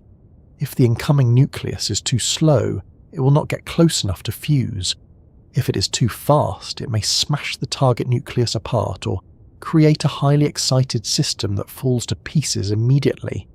The energy must be carefully chosen, like knocking on a door firmly enough to be heard, but not so firmly that you break the door, the frame, and possibly the hallway. The laboratory must find the narrow range where fusion is possible and survival is not entirely hopeless. The target itself is usually made from a heavy element, often one that is already radioactive and difficult to produce. These target materials can be precious in a very unusual way. Not precious like gold in jewellery, but precious because they may take months or years to make in sufficient quantity, and because only a tiny amount can be prepared for the experiment. The target layer must be thin enough for the beam to pass through and for newly formed atoms to escape, but thick enough to provide a meaningful chance of collision. This is not a rough industrial process. It is delicate engineering in service of nearly impossible odds. The incoming beam might be made from a lighter element such as calcium, titanium, chromium, or another carefully chosen nucleus. Scientists choose beam and target combinations based on the number of protons they hope to combine, the number of neutrons they can include, and the chances that the resulting superheavy nucleus will survive long enough to be detected. The choice is like planning a very unusual recipe, except instead of flour and sugar the ingredients are atomic nuclei, and instead of baking a cake, you're trying to create a nucleus the universe may never have allowed to sit still for more than a moment. When a beam particle strikes a target nucleus, most of the time nothing useful happens. It may miss, it may scatter, it may cause other reactions. The nuclei may touch and separate again. They may form something too excited to survive. Successful fusion is rare, very rare. The machines may run for days, weeks, or months, sending vast numbers of nuclei at the target, waiting for the occasional event that matters. This gives superheavy element research a strange rhythm. It is extremely energetic at the microscopic level, but deeply patient at the human level. A storm of particles is launched, and the scientists wait for a whisper. If fusion does occur, the newly formed nucleus is usually highly excited. It has too much internal energy, like someone who has just arrived at a party by being fired from a cannon and is understandably unsettled. To become a more stable, superheavy nucleus, it must cool down. It often does this by emitting a few neutrons. This process is sometimes described as evaporation, not in the everyday sense of water becoming vapour, but as the nucleus shedding excess energy by releasing neutrons. If it sheds the right number and avoids splitting apart immediately, it may become the desired superheavy isotope. This is another narrow path. The nucleus must form. It must cool. It must not fission instantly. It must live long enough to travel through a separator and reach a detector. Every step has a chance of failure. The creation of a superheavy atom is not a single miracle, but a sequence of unlikely permissions. The universe must say yes several times in a row. Once the superheavy nucleus is formed, it must be separated from the enormous flood of other particles and reaction products. The accelerator has created a busy environment. Most of what comes out is not the new element. Scientists use separators, often involving magnetic and electric fields, to guide the desired heavy products away from the beam and unwanted particles. This is a little like trying to find one sleepy tortoise in a stampede of squirrels, except all of them are charged particles moving through a machine. The separator must be carefully tuned so that the rare, heavy nuclei end up in the detector, while the rest are filtered away. Then comes the act of recognition. A superheavy element cannot usually be weighed and stored. It cannot be poured into a dish. It cannot be held up to the light. It is identified by what it does after it is born. Most superheavy nuclei decay through a chain of radioactive transformations. They may emit alpha particles, step down to lighter nuclei, and eventually fission or reach a known nucleus. Each decay has a characteristic energy and timing. Detectors record these events. The scientists then reconstruct the chain backward, like following footprints from a riverbank back into the forest. This is why a new element can be discovered even if only a few atoms are made. If an atom with a certain number of protons is created and then decays through a recognizable sequence, the evidence can reveal its identity. The atom may be gone, but its decay chain remains as a signature. It is the nuclear equivalent of hearing a brief note in the night and identifying the instrument from its echo. Of course, the evidence must be strong. Extraordinary claims require careful confirmation. Different laboratories may try to reproduce results.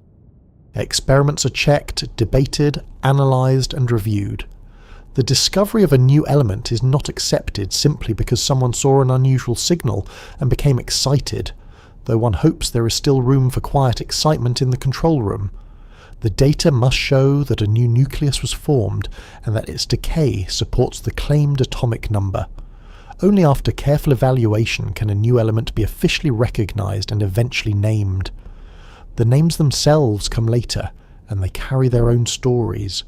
Some honour places, some honour scientists, some honour laboratories or regions. The naming of new elements is a formal process because the periodic table belongs to the whole scientific community. A name is not just a label, it is a marker of discovery, evidence, collaboration, and history. When a new square gains a name, it becomes part of the shared language of science. A fleeting atom receives a permanent word. There is something wonderfully disproportionate about that. A superheavy element may exist in the laboratory for less than a second, but its name can remain on the periodic table indefinitely. The atom vanishes, the box stays. That is one of the odd beauties of science. It can turn brief events into lasting knowledge. The laboratories that do this work are among the most specialised places on Earth. They need accelerators powerful and precise enough to produce the beam. They need target materials that may be rare, radioactive, and difficult to prepare. They need detectors capable of recording single atoms and their decay products. They need shielding, safety systems, cooling systems, vacuum systems, electronics, and teams of people who understand every part of the chain. The creation of a new element may be described in one sentence, but behind that sentence are years of preparation. And even with all that preparation, the result may be only a handful of atoms, sometimes fewer. This is difficult for everyday intuition. We are used to discoveries involving things we can see or touch. A new animal species might be photographed, a new mineral might be held, a new planet might be observed through telescopes. A superheavy element may be represented by a few decay chains recorded in a detector. It is real, but its reality arrives as data. Not a lump of matter, but a pattern of signals. This can make the superheavy frontier feel almost ghostly. The atoms are born and gone so quickly that the laboratory becomes less like a factory and more like an observatory. Scientists are not producing material in the ordinary sense. They're observing rare nuclear events that they have carefully arranged. They are asking the universe to show whether a certain arrangement of protons and neutrons can exist. When the detector responds, it is as if matter has briefly raised its hand. The difficulty increases as scientists try to go heavier. To make elements beyond the current edge, the beam and target combinations must add up to larger proton numbers, but suitable target materials become harder to obtain.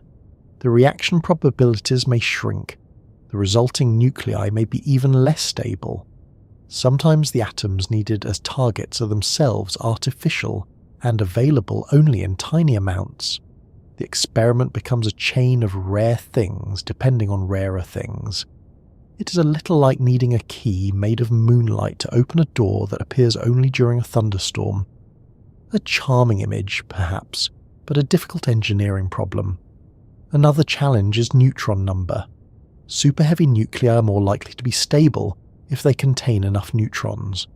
Neutrons help bind the nucleus without adding electric repulsion, but many laboratory reactions produce nuclei that are neutron poor compared with the most stable possible versions of that element.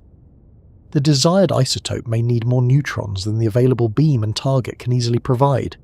This matters because the island of stability, if it exists in the expected region, may require nuclei with particular combinations of protons and neutrons. Scientists may be able to reach the shoreline only with great difficulty, or perhaps not yet at all with current methods. This is one reason superheavy element research is both experimental and theoretical. Theorists predict which combinations might be more stable, which reactions might work, and what decay chains might look like. Experimentalists test those possibilities. The results then refine the theory. It is a quiet conversation between calculation and machinery, between expectation and evidence. Neither side can finish the story alone. The machines themselves are sometimes compared to modern alchemy, and there is a certain truth in that, provided we are careful. Old alchemy tried to change one substance into another without knowing the nucleus existed. Modern nuclear science really can change one element into another, but it does so through physics, not mystery. It uses accelerators instead of furnaces, detectors instead of enchanted symbols, and peer review instead of secret manuscripts hidden under a candle. Still, the ancient dream of transmutation did not entirely vanish. It grew up, learned mathematics, put on a lab coat, and became very concerned about radiation safety. There is also a kind of patience in these laboratories that feels almost meditative. Imagine spending weeks running an experiment for the possibility of seeing a few events. Imagine building a machine that works continuously, while the desired atom may be made only once. Imagine watching data not for abundance, but for rarity. Most of modern life encourages speed, noise, and constant output. Superheavy element research asks for something different. It asks scientists to wait for the rare correct collision, the brief trace, the chain that says yes, for a moment this nucleus lived. And because the atoms are so few, every event matters. A single decay chain can become important. A handful of events can shape the case for discovery. The statistics are delicate, the analysis must be rigorous. There is little room for carelessness. When matter gives you only a few clues, you must treat each clue gently. What makes all of this especially fascinating is that the laboratory is creating matter that may not exist naturally on Earth today. Not because it is forbidden, but because it is too unstable or too rare. Nature has made heavy elements in stars and cosmic collisions, but Earth preserves only those that last long enough. The superheavy laboratory reaches into a region where existence is possible, but not persistent. It is exploring the difference between can be and can remain. This distinction is important. A stable element can become part of rocks, oceans, or living things. A long-lived radioactive element can survive through geological time. A short-lived superheavy element cannot build mountains or cells. It cannot gather into useful materials, but it can still reveal how the nuclear forces behave at extremes. It can test models of the nucleus. It can show whether predictions about shell structure are correct. It can guide the search for longer-lived isotopes. Its value is not practical in the everyday sense. Its value is knowledge at the boundary. There is a temptation, especially with science, to ask what something is for. What can we build with element 118? What technology will element 119 produce? Can we make a phone from it, a battery, a spacecraft, a spoon that never needs washing? The honest answer is that for most superheavy elements, practical uses are unlikely because the atoms are too rare and too short-lived. But not every discovery begins as a tool. Some discoveries are maps. They show us where the laws of nature lead. They tell us whether our understanding holds at the edge. They help us see the shape of reality more clearly. and sometimes that is enough. The superheavy laboratory is a place where the periodic table becomes active. The boxes at the far end are not merely printed, they are earned through collision, decay, evidence, and confirmation. Each new element represents not a pile of substance, but a successful journey through impossibility. The beam was made, the target survived, the nuclei met, the new nucleus formed, it cooled, it lived, it reached the detector, it decayed in a way that could be understood. And from that brief sequence, a new square became justified. If you imagine the periodic table as a coastline, then the superheavy laboratory is a lighthouse and a small boat. Scientists push out into rough water, not knowing whether the next island is real or just suggested by fog. They do not bring back crates of treasure.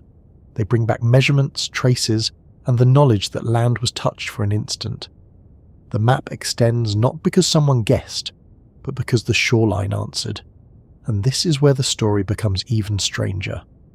Building superheavy atoms is one challenge. Understanding why they fall apart so quickly is another.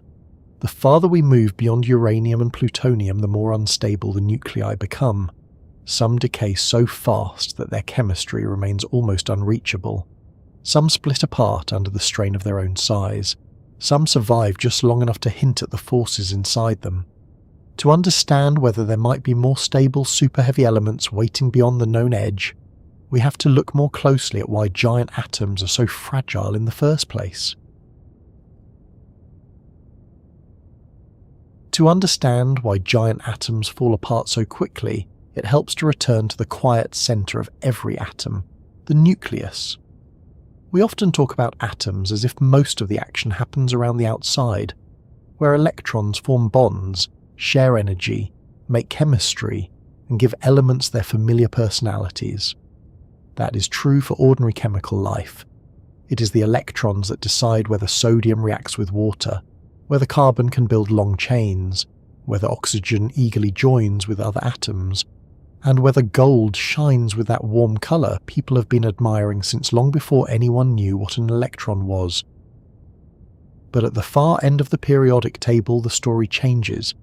The outer electrons still matter, of course, but the real drama has moved inward. The question is no longer simply how the atom reacts. The question is whether the nucleus can hold itself together at all. A nucleus is a strange little gathering.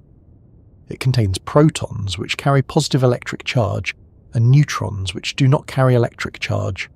The protons give the element its identity. Add a proton, and the atom becomes a different element. Remove one, and it changes again.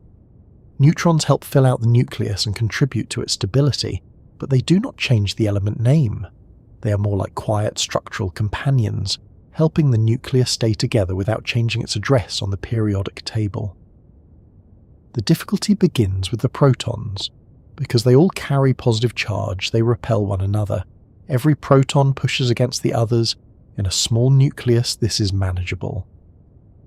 The strong nuclear force, which acts between protons and neutrons at extremely short distances, binds the nucleus together. It is powerful, much stronger than the electric repulsion when the particles are close enough, but it does not reach very far. It is not like gravity, which can stretch across planets and stars. The strong force is more like a very firm handshake that only works when everyone is standing shoulder to shoulder. This short range is crucial. In a small nucleus, most of the particles are close enough to strongly influence one another. The strong force can hold the structure together effectively. But as the nucleus grows larger, the situation becomes more difficult. A proton on one side of a large nucleus can still feel the electric repulsion from protons across the nucleus, because electric forces reach farther. But the strong nuclear force between distant particles does not help as much, because it only works over very small distances. So the bigger the nucleus becomes, the more the long-range repulsion builds up while the binding force remains local and limited. It is a bit like trying to keep a large crowd together with very short pieces of string, while everyone is also gently pushing everyone else away. If the crowd is small, the short strings are enough. If the crowd grows too large, the pushing becomes harder to manage. The arrangement may still hold for a while, but it becomes strained, restless, and vulnerable to breaking apart. This is why heavy nuclei need neutrons. Neutrons add strong force attraction without adding electric repulsion. They help bind the nucleus, acting rather like extra support beams in a structure that would otherwise be pulled apart by its own internal pressures. Light elements often have roughly similar numbers of protons and neutrons. Heavy elements need more neutrons than protons to remain stable, or at least long-lived. Uranium, for example, has far more neutrons than protons. Those neutrons are part of what allow such a heavy nucleus to exist long enough to be found in nature. But neutrons are not magic. They help, but they cannot remove the basic problem. As the proton number climbs higher and higher, the electric repulsion becomes enormous. The nucleus becomes like a crowded room where every person wants a little more space, while the walls are trying to hold everyone in. Eventually, the structure becomes so delicate that any small rearrangement can lead to decay. There are several ways a giant nucleus can fall apart. One common route is alpha decay. In alpha decay, the nucleus emits a small cluster made of 2 protons and 2 neutrons. This cluster is the same as the nucleus of a helium atom, although it leaves without the electrons that would make it a complete helium atom at first. By emitting this cluster, the heavy nucleus becomes a lighter element. It steps down the periodic table, reducing its proton number by 2. It is almost as if the nucleus decides it has become too crowded and lets a small, tightly bound group leave the room. Alpha decay is especially common among heavy elements because it provides a way to reduce both size and electric strain. The emitted cluster is very stable as a nuclear arrangement, so it is a favoured little package for the nucleus to release. But there is a subtlety here that makes the story wonderfully quantum. Inside the nucleus, the alpha particle may not have enough energy in the ordinary sense to simply climb over the barrier holding it in. Classical physics might say it should stay trapped. Quantum physics says there is a chance it can tunnel through. This is the same deep principle behind quantum tunneling in other settings. The particle does not smash its way out like someone kicking down a door. It has a probability of appearing beyond the barrier, as though nature has allowed it to slip through a wall that ordinary intuition says should be solid. This means radioactive decay is not usually predictable for one individual atom. You cannot look at a single unstable nucleus and say with certainty exactly when it will decay. You can only describe probabilities for many atoms. A sample may have a predictable half-life, but each nucleus has its own uncertain moment. At the far end of the periodic table, these probabilities can be very large, meaning the nucleus is likely to decay quickly. Some superheavy atoms are so unstable that their half-lives are measured in tiny fractions of a second. They are born, they tunnel, they transform, and they are gone. Another dramatic route is spontaneous fission. This is when a heavy nucleus splits into 2 lighter nuclei, often releasing neutrons and energy. For very heavy atoms, fission becomes a serious threat. The nucleus is large and charged. It may wobble, stretch, and deform. If it elongates too much, the repulsion between the 2 ends can overcome the binding that holds the nucleus together, and the nucleus breaks apart. Imagine a drop of liquid trembling until it stretches into 2 lobes and pinches apart. That liquid drop image is not perfect, but it gives a gentle way to picture one aspect of nuclear fission. The nucleus can behave in some ways like a charged drop under stress. For lighter nuclei, spontaneous fission is not usually a major concern. For the heaviest nuclei, it can dominate. The more protons there are, the greater the electric pressure trying to drive the nucleus apart. Superheavy atoms therefore face 2 main dangers. They can shed alpha particles step by step, or they can split apart more violently through fission. Sometimes they may undergo other kinds of decay as well, but alpha decay and fission are central to the story of why giant atoms are so brief. This fragility explains why the superheavy elements are so difficult to study. If an atom decays almost instantly, there is little time for chemistry. Chemistry requires atoms to meet other atoms, exchange or share electrons, form compounds, and reveal behavior. But if the nucleus transforms before the atom can participate in a reaction, its chemical personality remains mostly hidden. Scientists may predict how it should behave based on its place in the table and advanced calculations, but testing those predictions becomes extremely hard. It's like trying to interview someone who enters the room, says one syllable, and immediately turns into 3 different people. Some superheavy elements have lifetimes long enough for limited chemical studies, but even then the work is extraordinarily delicate. Researchers may study a few atoms at a time. They must move them quickly, expose them to surfaces or gases, and detect where they decay.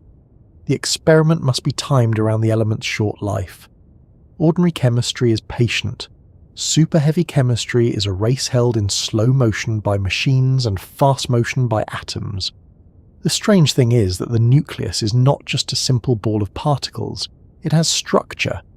Protons and neutrons occupy nuclear energy levels in ways that resemble, in broad concept, how electrons occupy levels around an atom. Certain numbers of protons or neutrons can create especially stable arrangements. These are called magic numbers, not because scientists have misplaced their seriousness, but because the stability can be surprisingly strong. Nuclei with these special numbers can resist decay better than their neighbours. This is where the story becomes more hopeful. If all that mattered was size and electric repulsion, then heavier and heavier nuclei would simply become more unstable in a smooth downward slide. But nuclear shell effects can create pockets of relative stability. A nucleus with a favourable arrangement may live longer than expected. It may resist fission more effectively. It may hold together long enough to be detected, studied, and understood. The far end of the periodic table is therefore not only a cliff, it may contain ledges, shelves, and perhaps even an island. Still, before reaching the island, most superheavy nuclei are like fragile bridges built across a storm. They exist because the forces are briefly balanced, but the balance is delicate. The strong force binds nearby particles. The electric force pushes protons apart. Neutrons support the structure. Shell effects may add stability. Quantum tunneling allows decay. Fission waits as a possible escape route. Every superheavy atom is a temporary agreement among competing tendencies.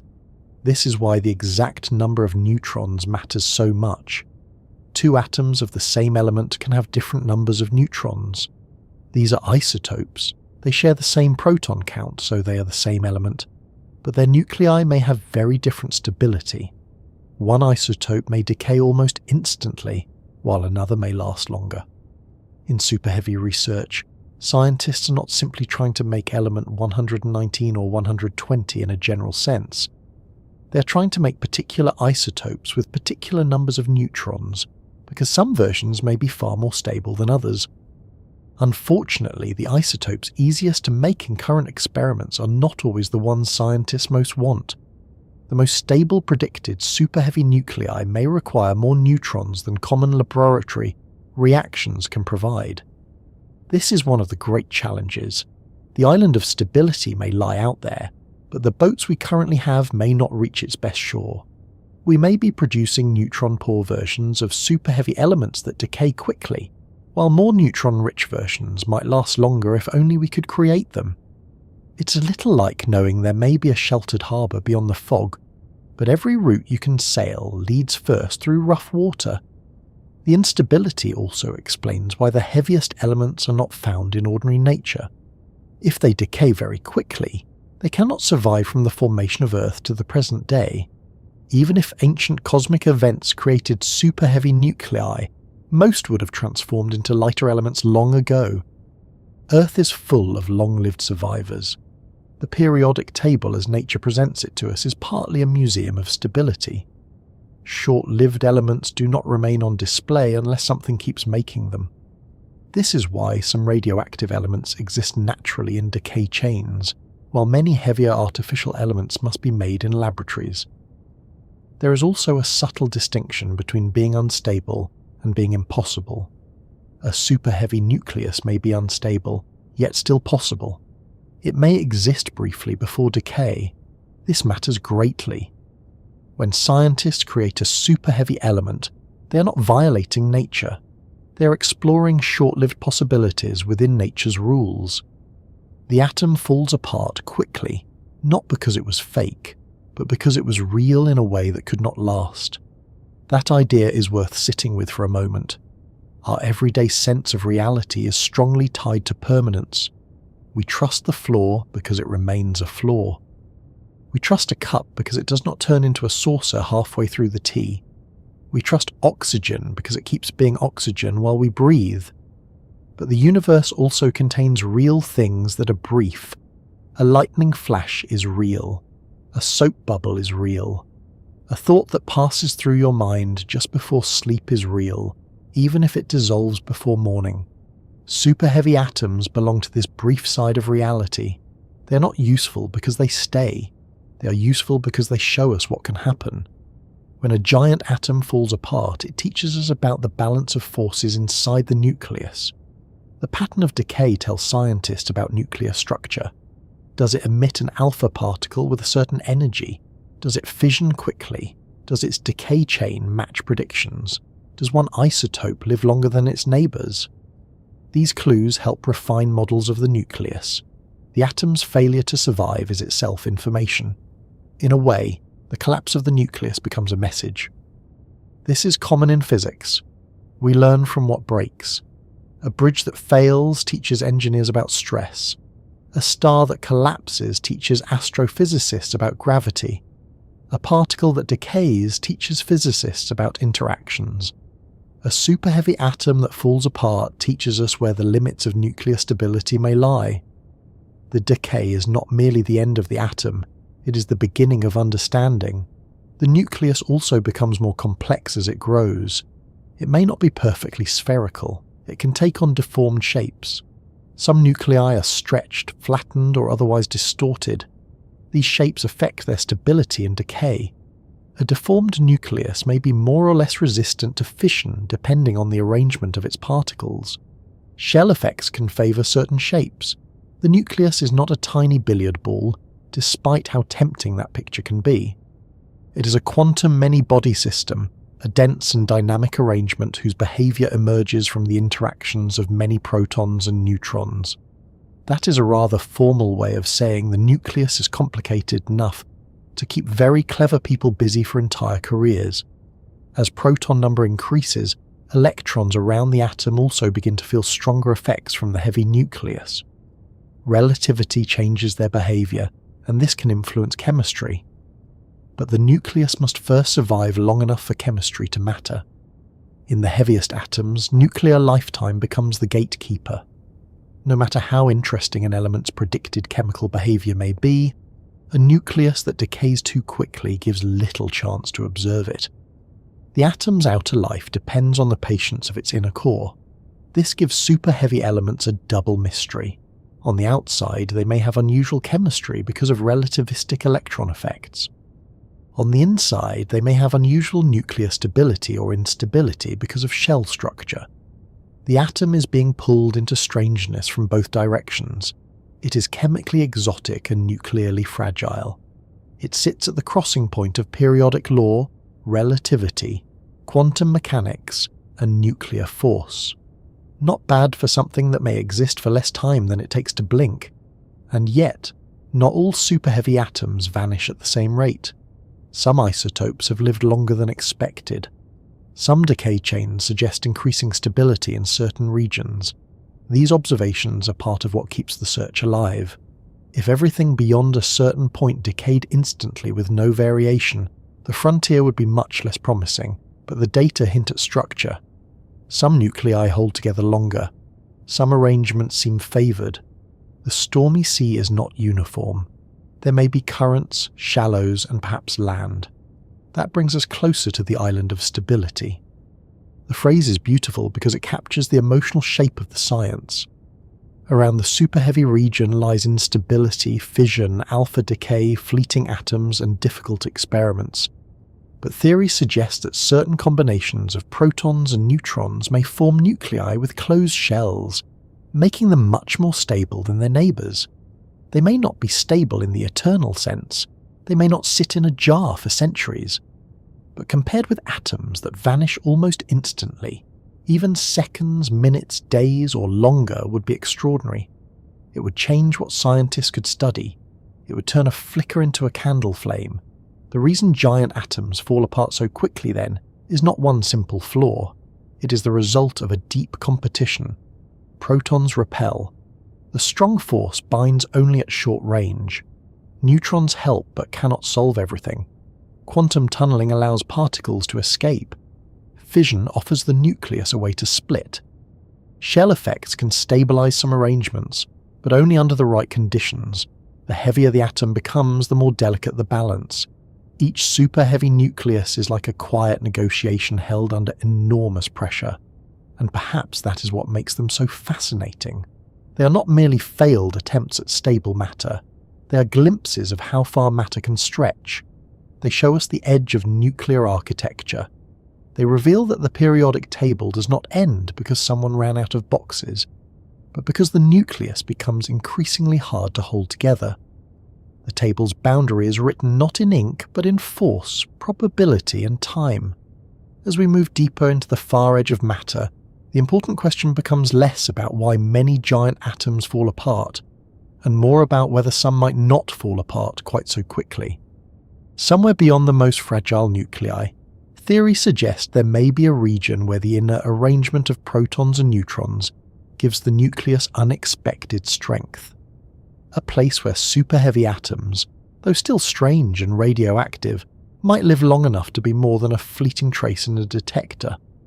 That possibility has drawn scientists for decades, like a distant shore barely visible through fog, and it is known by one of the most quietly inviting names in nuclear physics, the Island of Stability. The Island of Stability is one of those phrases in physics that sounds almost too inviting. It does not sound like a laboratory concept at first. It sounds like somewhere a weary sailor might hope to find after crossing rough water, a quiet place beyond storms with firm ground, still trees, and perhaps a small wooden sign saying, "Welcome, your nucleus may rest here."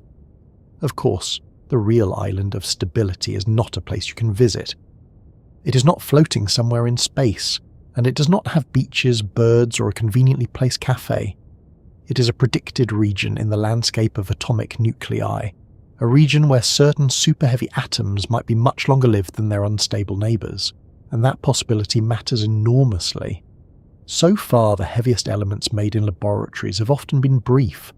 Some exist for fractions of a second, some survive a little longer, some decay in steps, leaving behind traces that scientists can follow. They are real, but they are fleeting. The far end of the periodic table can feel like a stormy sea, where newly formed nuclei rise up for an instant and then break apart. But nuclear theory suggests that the storm may not be equally violent everywhere.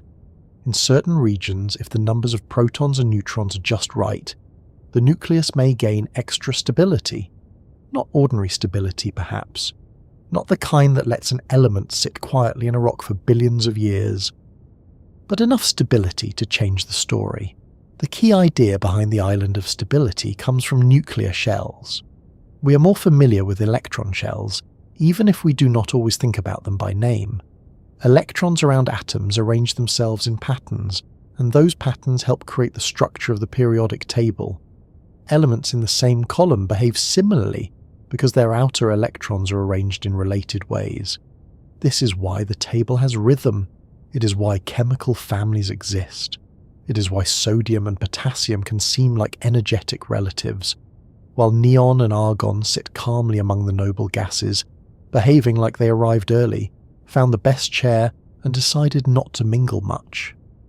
Inside the nucleus, protons and neutrons also appear to arrange themselves in structured energy levels. The details are different, because the nucleus is governed by the strong nuclear force and by quantum mechanics in a very dense environment. But the basic idea is that some arrangements are especially complete.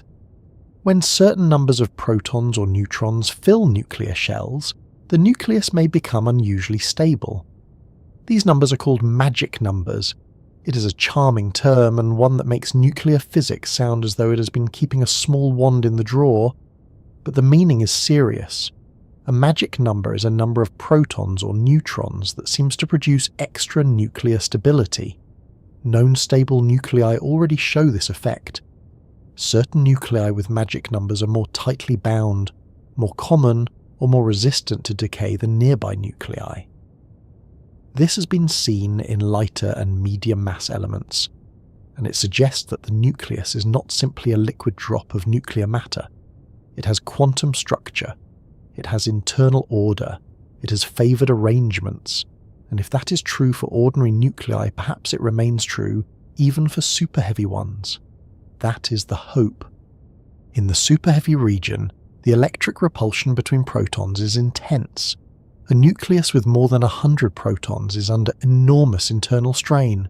The protons push apart, and the strong nuclear force can only bind effectively over very short distances. Without some additional stabilizing effect, many such nuclei would split quickly, or decay almost instantly. But if the protons and neutrons occupy a favorable shell arrangement, the nucleus may resist fission more strongly, it may live longer, it may become a relatively stable island in the middle of an otherwise unstable sea. The word relatively is important. The island of stability does not necessarily mean elements that last forever. It does not promise a super heavy metal you can mine, polish, and use to make a very dramatic teaspoon. Some early popular descriptions made the island sound as if it might contain long-lived super heavy elements, waiting like buried treasure. The real situation is more cautious. The predicted lifetimes depend on the exact number of protons and neutrons, and different models make different predictions. Some isotopes might last seconds, some might last minutes. Some optimistic possibilities suggest much longer lifetimes, but none of this is guaranteed. The island may be more like a rocky outcrop than a continent. Still, compared with a nucleus that decays in a tiny fraction of a second, even seconds would be extraordinary. Minutes would be remarkable. Hours or days would be revolutionary. Longer lifetimes would allow scientists to study chemical properties in ways that are almost impossible for the briefest atoms. A super heavy element that survives long enough to move through a chemical system, bind to a surface, form a compound, or reveal how its electrons behave would give us a much clearer view of matter at the edge. The island is not just about making heavier atoms, it is about giving chemistry time to arrive. That is why the title idea, A Place Chemistry Has Not Reached Yet, is so fitting. Chemistry needs time. Not a great deal by human standards, perhaps, but enough for atoms to interact. If an atom disappears almost immediately, chemistry can barely begin. The nucleus decays before the outer electrons can tell their part of the story. In such cases, the element may be known mainly through nuclear physics. Its decay chain confirms its identity, but its chemical behavior remains hard to test. It is like knowing a person's name and family history, but never having a conversation with them. For some of the super heavy elements already made, scientists have managed limited chemical studies. They have investigated how certain atoms interact with surfaces or gases, often one atom at a time. These experiments are astonishing. They must be fast, precise, and designed around radioactive decay. The atom is created, separated, carried to a detection setup, allowed to interact, and then identified by its decay. Imagine trying to learn someone's personality by watching where they sit in a room, but the room is microscopic. The person appears once every few weeks, and they vanish before you can ask a second question. That is roughly the mood of super heavy chemistry. The island of stability would change that mood. If scientists could create longer-lived isotopes, chemistry would become less like catching sparks and more like studying embers.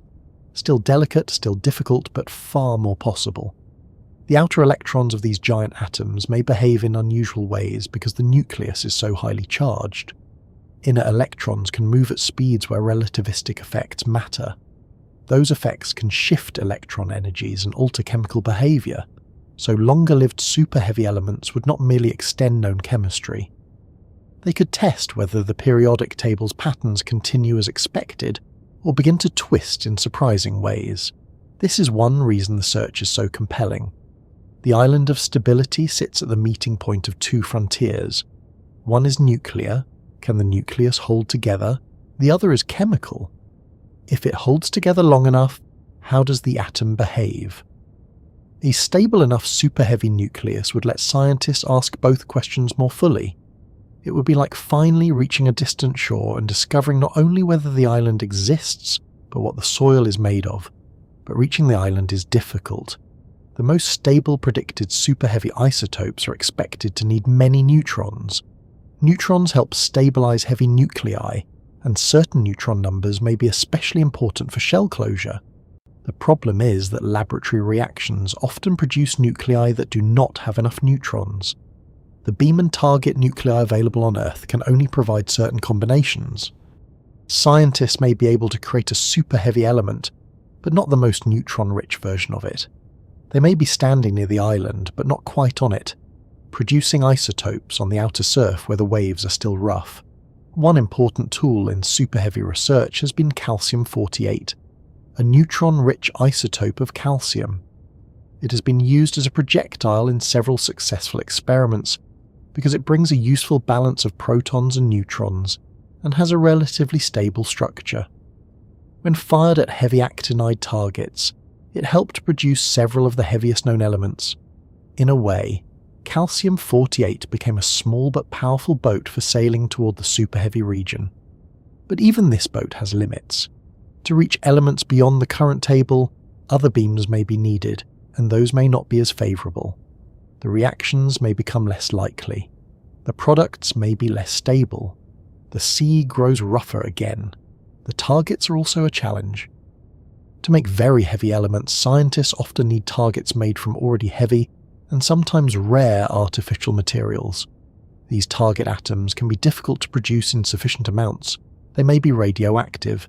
They may require special facilities and long preparation. The target layer must survive bombardment by the beam, remain intact, and be thin and uniform enough for the experiment to work. It is not simply a matter of choosing ingredients from a shelf. The ingredients themselves are the result of years of nuclear work. This is why the island of stability has not simply been reached by trying harder. It is not waiting behind one locked door. It is behind many doors, each requiring rare materials, precise energies, sensitive detectors, and a bit of luck. Scientists must decide which nuclear reactions offer the best chance of producing the desired isotope. Then they must run the experiment and wait for events so rare that the success of months of work may depend on a few atoms. It is difficult to overstate the patience involved. Most of us become mildly dramatic when a web page takes more than a few seconds to load. Superheavy element researchers may wait weeks for a single decay chain. The evidence gathered so far suggests that stability does increase in some parts of the superheavy region. Certain isotopes live longer than one might expect from a simple, smooth trend. That does not mean the island has been fully reached, but it hints that the map is not imaginary. There are signs of land, or at least shallower water. Each new isotope helps refine the predictions. If one nucleus lasts longer than its neighbours, that tells scientists something about shell structure, neutron numbers, and the path forward. The island is not drawn once and for all. It is mapped gradually through experiment. Different theoretical models place the centre of the island in somewhat different regions. Some emphasise proton numbers around 114, 120, or 126. Many point to a neutron number around 184 as especially important. But these are not simple destinations like street addresses. The nucleus is a complicated quantum system, and its stability depends on shape, shell structure, pairing effects, and decay pathways. A predicted magic number may shift depending on the model. The island may have several ridges rather than one peak. Nature, as usual, has declined to make the map overly convenient. Even the word island can mislead if we imagine a clean separation between stable and unstable. The nuclear landscape is more gradual. There are valleys, ridges, cliffs, and slopes. Some nuclei decay mainly by alpha emission, others fission quickly, some have longer lifetimes because of shell effects. Stability is not a single switch turned on or off. It is a set of probabilities. A nucleus may be more stable against fission but still alpha decay. It may survive one threat, but not another. The island is a region of relative resistance, not a magical sanctuary where decay politely gives up and goes home, and yet the metaphor remains useful because it captures the direction of hope. Scientists are not merely pushing to heavier and heavier atoms in a blind race for larger numbers. They are seeking a region where heavy nuclei might last longer because of deeper nuclear structure. The goal is not only to say, we made element 119 or 120. It is to understand whether the architecture of the nucleus contains hidden stability at extreme size. The number matters, but the pattern matters more. This changes how we think about the end of the periodic table. The official table currently ends at 118, but the deeper boundary is not simply the last named element. The real boundary is determined by nuclear stability and our ability to create and detect new nuclei. There may be elements beyond the current table that can exist only briefly. There may be isotopes of known superheavy elements that last longer than the ones already made. There may be a more stable region that current reaction methods have not reached. The table's edge is not a straight line, it is a frontier zone. There is also a philosophical softness to the island of stability. It reminds us that nature often contains hidden order inside apparent chaos. At first, superheavy elements look like a simple march toward faster decay. Heavier means more unstable, bigger means more fragile. But then shell structure complicates the story. Certain arrangements may be protected, certain numbers may matter. The nucleus, even under enormous strain, may still have preferred shapes and patterns. Stability appears not as a refusal of complexity, but as a result of it. This is a familiar theme in science.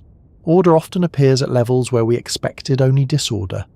Snowflakes form delicate patterns from water molecules. Crystals grow from repeating atomic arrangements. Galaxies gather through gravity from uneven matter.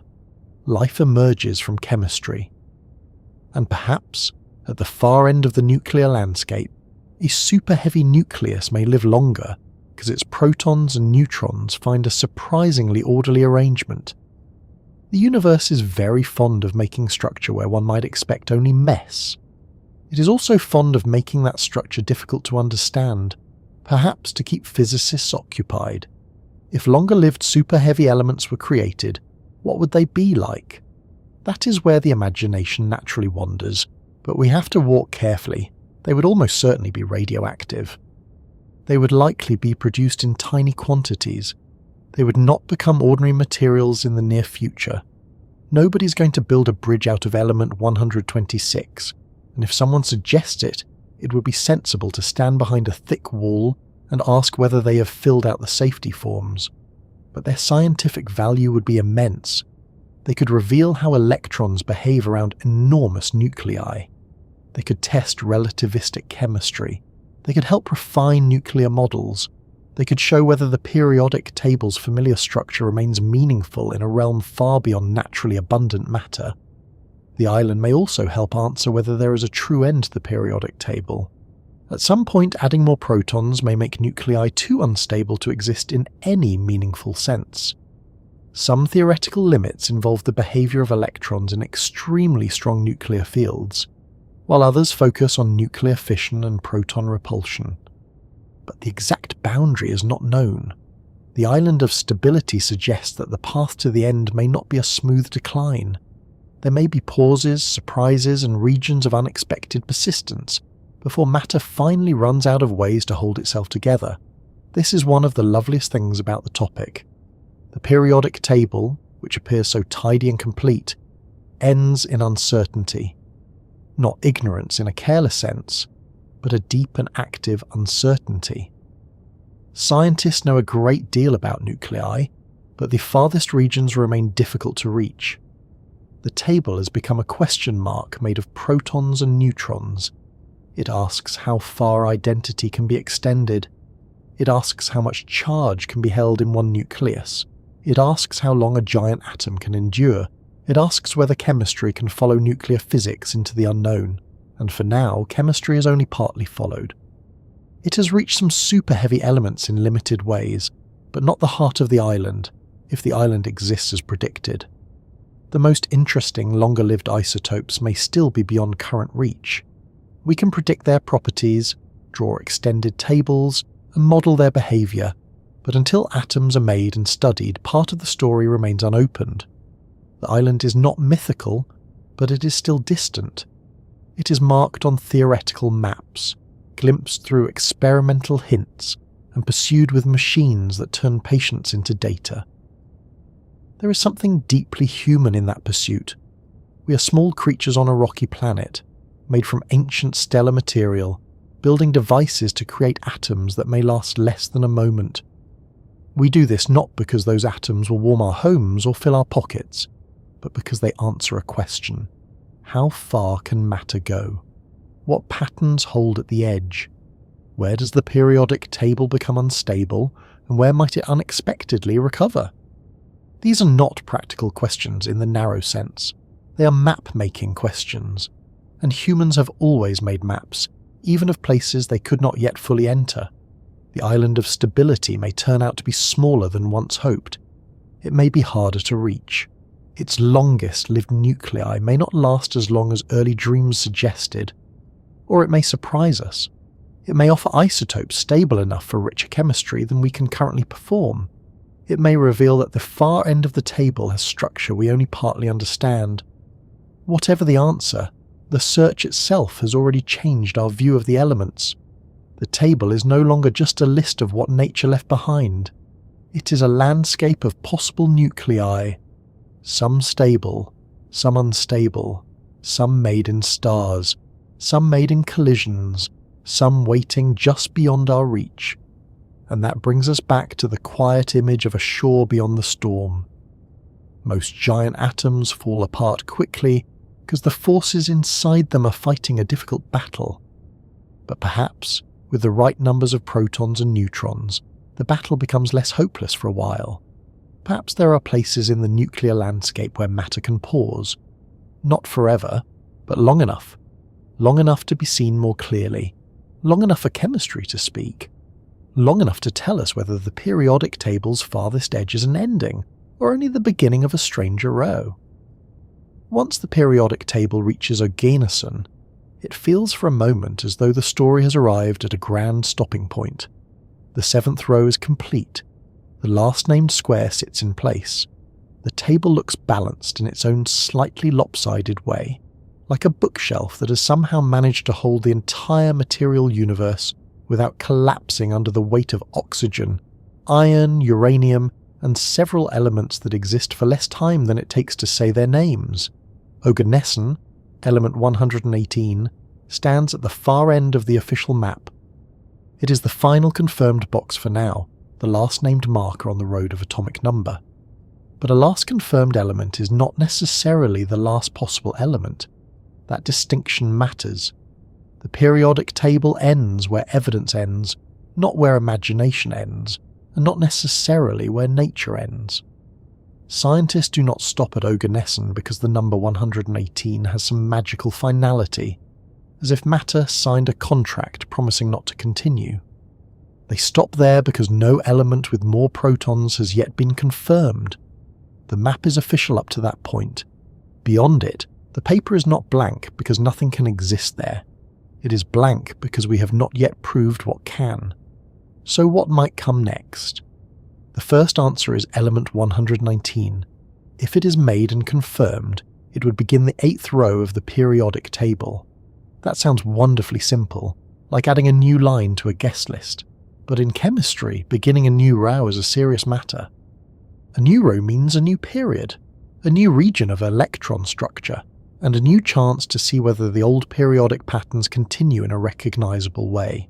Element 119 would be expected to sit beneath the alkali metals, the family that includes lithium, sodium, potassium, rubidium, cesium, and francium. These are elements famous for having one outer electron and a strong tendency toward reactivity. Sodium tosses that energy around so eagerly that it reacts with water in a way that has made many classroom demonstrations memorable, and occasionally a little too memorable. If element 119 follows the pattern, it might behave somewhat like a very heavy alkali metal. But that phrase, "if it follows the pattern," carries a great deal of uncertainty. At such high atomic numbers, the electrons near the nucleus experience a powerful attraction. Relativistic effects become important, meaning that the electrons do not behave exactly as a simple extension of lighter atoms might suggest. The periodic table is still a guide, but it may begin to bend. The new element may belong under the alkali metals on the map, yet its chemistry could have unexpected features. It might be like a familiar family member who arrives at the reunion with the same surname, but an entirely different personality. And before anyone can test its chemistry, scientists have to make it. That is the difficult part. Element 119 would need 119 protons in its nucleus. The usual method would be to combine two smaller nuclei whose protons add up to that number. But the combination must not only add correctly, it must fuse. It must form a compound nucleus. It must avoid immediately splitting. It must cool by releasing particles in the right way. It must live long enough to reach a detector. Then it must decay in a pattern that lets scientists prove what it was. This is less like building with blocks and more like asking a storm to briefly arrange itself into a cathedral. Different laboratories have searched for element 119, and the search has not been easy. The reactions that worked for some earlier superheavy elements do not simply continue forever. Calcium-48, that especially useful projectile with a favourable nuclear structure, helped create several of the heaviest known elements. But once scientists try to move beyond element 118, the available target and beam combinations change. Calcium-48 no longer always gives the needed proton count when paired with practical targets. Researchers may need beams made from heavier elements, such as titanium, chromium, vanadium, or others, depending on the target. Those beams can be harder to use, and the reactions may be less favourable. This is one reason the element 119 is not simply waiting to be picked up. In principle, the next number is obvious. In practice, every step beyond oganesson becomes a negotiation with probability. The experiment may run for months. The beam may strike the target trillions upon trillions of times. Most collisions will not make the desired atom. Many will do nothing useful. Some may make other products. Only a vanishingly small number might form the new nucleus, and even then, the nucleus may vanish almost immediately. The scientists are not looking for a pile of element 119. They are looking for perhaps a few atoms, maybe fewer, each one leaving behind a decay trail like a signature written in disappearing ink. Element 120 is also a major target. If made, it would be even heavier and would sit in the 8th row as well. It is especially interesting because some predictions place regions near element 120 close to the shores of the island of stability. That does not mean element 120 would automatically be stable. It does not mean someone would produce a little bead of it, put it in a glass case, and charge admission. But it may be part of the region where superheavy nuclei begin to show different patterns of lifetime and decay. Even a slightly longer-lived isotope would be valuable. A few extra moments in the life of a superheavy atom can be the difference between barely detecting it and beginning to learn from it. To attempt element 120, one possible route involves firing titanium nuclei at a californium target. That sentence sounds almost simple, but each part is a small mountain of difficulty. Titanium must be made into a stable, intense beam. The right isotope must be prepared and accelerated. Californium target material is rare, radioactive, and difficult to produce. The target must be thin, strong, and able to survive the beam. The detector systems must be ready to catch the rare recoil atoms and identify their decay.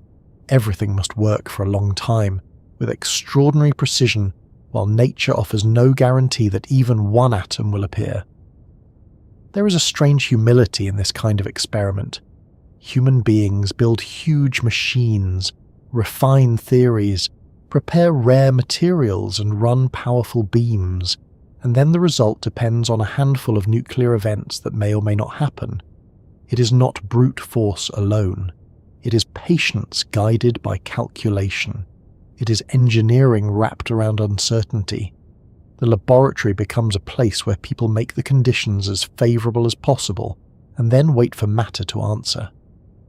If element 119 is confirmed, it will need a temporary name at first, then eventually a permanent one if the discovery is accepted. The same would be true for element 120. The naming process is careful and formal. Names are not simply chosen because they sound impressive, though one suspects a few impressive suggestions have been quietly imagined over the years. The discoverers propose a name according to established rules, and the international chemistry community reviews it. The final name becomes part of every future periodic table. A few atoms made in a laboratory can earn a word that students may learn centuries later. That is rather lovely. A fleeting nucleus can leave a lasting name. Beyond 120, the path becomes even more uncertain. The next elements, 121, 122 and onward, can be drawn on extended periodic tables. The boxes can be predicted. Their electron arrangements can be calculated. Their possible chemical behaviour can be modelled. But drawing a box is much easier than making the atom that belongs in it. The periodic table can be extended on paper far beyond the current official edge, but the nucleus must still agree to exist. At some point the table may encounter a true limit. This is one of the deepest questions in the whole topic. How many protons can a nucleus contain before it becomes impossible for the strong force, neutrons and shell effects to hold it together even briefly? Is there a final element? Does the table end with a sudden wall, or does it fade away through nuclei so unstable that they cannot be detected? Does the last possible atom have a definite number, or does the idea of an element become less useful as lifetimes shrink toward nothing? There are theoretical limits, but they are not simple. The nucleus is one problem, the electrons are another. For extremely heavy atoms, the electric field around the nucleus becomes enormous. Relativistic and quantum effects grow stronger. Predictions become more difficult. Some old theoretical discussions ask what happens when nuclear charge becomes so high that the ordinary structure of electrons around an atom is dramatically altered. But before that kind of limit becomes the main concern, nuclear instability may already make such atoms impossible to form or too short-lived to count in any practical sense. The word count is important here. What does it mean for an element to exist? If a nucleus forms for a tiny fraction of a second and then decays, scientists generally accept that it existed if the evidence is strong. That is how many superheavy elements are known.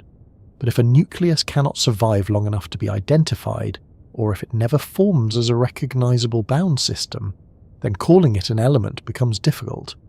The periodic table is a map of atomic identities, but an identity must have at least some brief physical reality. The farthest future of the table may not be a clean final box. It may be a region where the difference between possible and detectable becomes painfully thin. Still, scientists are not simply guessing into darkness.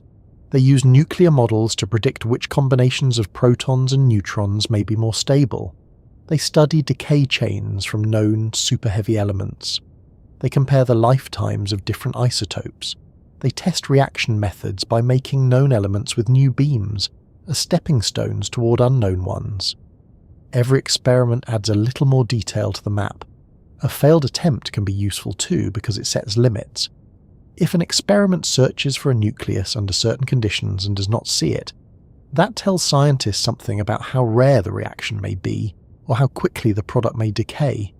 In science, silence can still have a shape.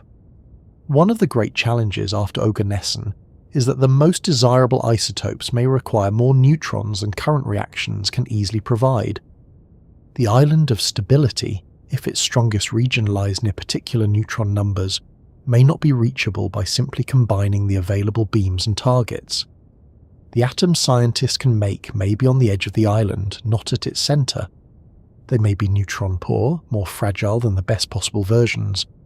It is as if the map shows a valley where the weather might be calmer, but the only roads lead to the windy cliffs nearby. New methods may be needed. Scientists may develop more intense beams, better targets, more sensitive detectors, or different reaction pathways. They may use radioactive beams one day, although that brings its own difficulties. They may find ways to produce more neutron-rich super-heavy nuclei. The future of the table depends not only on nuclear theory, but on technology. Sometimes a scientific frontier waits not for a new idea, but for a better machine. The idea may already be there, tapping politely on the glass, while engineering works out how to open the window. And then there is chemistry. Suppose element 119 is made. Suppose element 120 follows. What would they do? Would element 119 behave like an alkali metal? Would element 120 behave like an alkaline earth metal, as its position might suggest? Would their electrons be so affected by the huge nuclear charge that the familiar family patterns become blurred? These are not merely decorative questions. The periodic table is built on periodic behavior. Extending it tests the very idea of periodicity under extreme conditions. The heaviest known elements already show that theory must work hard. Oganesson, though placed among the noble gases, is expected to be very unlike the lighter noble gases in some ways. Its electrons are affected strongly by relativistic effects, and its properties may not resemble the simple picture one might expect from its position. If an element near the end of the 7th row can already challenge the family resemblance, then the 8th row may be even stranger. The table may continue, but the familiar rules may acquire exceptions, bends, and surprises. That is not a failure of the table, it is the table doing what a good scientific map should do. A map is not useless because the terrain becomes mountainous, it simply has to show the mountains. The periodic table's deepest value is not that every element behaves in a perfectly simple way. It is that it reveals patterns, and when those patterns shift, the shift itself teaches us something. If superheavy elements behave differently from lighter relatives, that tells us about electrons, relativity, nuclear charge, and the limits of chemical expectation. It is tempting to imagine a future classroom periodic table with new boxes added below the current bottom row. Element 119 with a final name, element 120 beside it, perhaps more elements stretching across an 8th row. The table might grow wider in conceptual space, even if posters have to become increasingly awkward. Teachers may sigh, textbook designers may negotiate with page margins, students may wonder why the universe could not have chosen a more convenient layout. But the growth of the table would be more than a formatting problem. It would mean human beings had pushed the boundary of matter again. There may also be elements beyond 118 that are never made in useful amounts, never studied chemically in detail, and never become more than a few decay chains. That may sound disappointing, but it should not. The purpose of this research is not to fill warehouses with super-heavy substances. It is to learn how nuclei behave at the edge of existence. Each new element is a test of the forces inside matter. Each isotope is a clue. Each decay chain is a sentence in a language we are still learning to read. And perhaps there is another possibility, more speculative but not unreasonable to wonder about gently. In extreme cosmic events, could nature make elements heavier than those we've confirmed?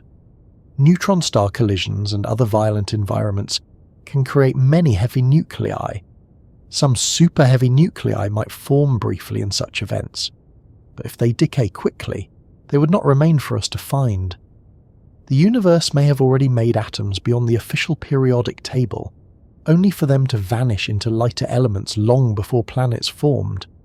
In that sense, laboratories may not be inventing something entirely new to nature. They may be recreating brief possibilities that the cosmos has already tried and lost. This thought gives the search a quiet, cosmic feeling. When a laboratory attempts element 119 or 120, it is not merely extending a school chart. It is asking whether the laws that shaped stars and explosions still allow matter to take one more step. It is asking whether the nuclear recipes of the universe have hidden pages. It is asking whether the periodic table is a finished sentence or a sentence with more words waiting at the end. No one knows how far the table will ultimately go. It may extend only a few more elements beyond oganesson. It may reach a region of longer-lived nuclei that allows richer study.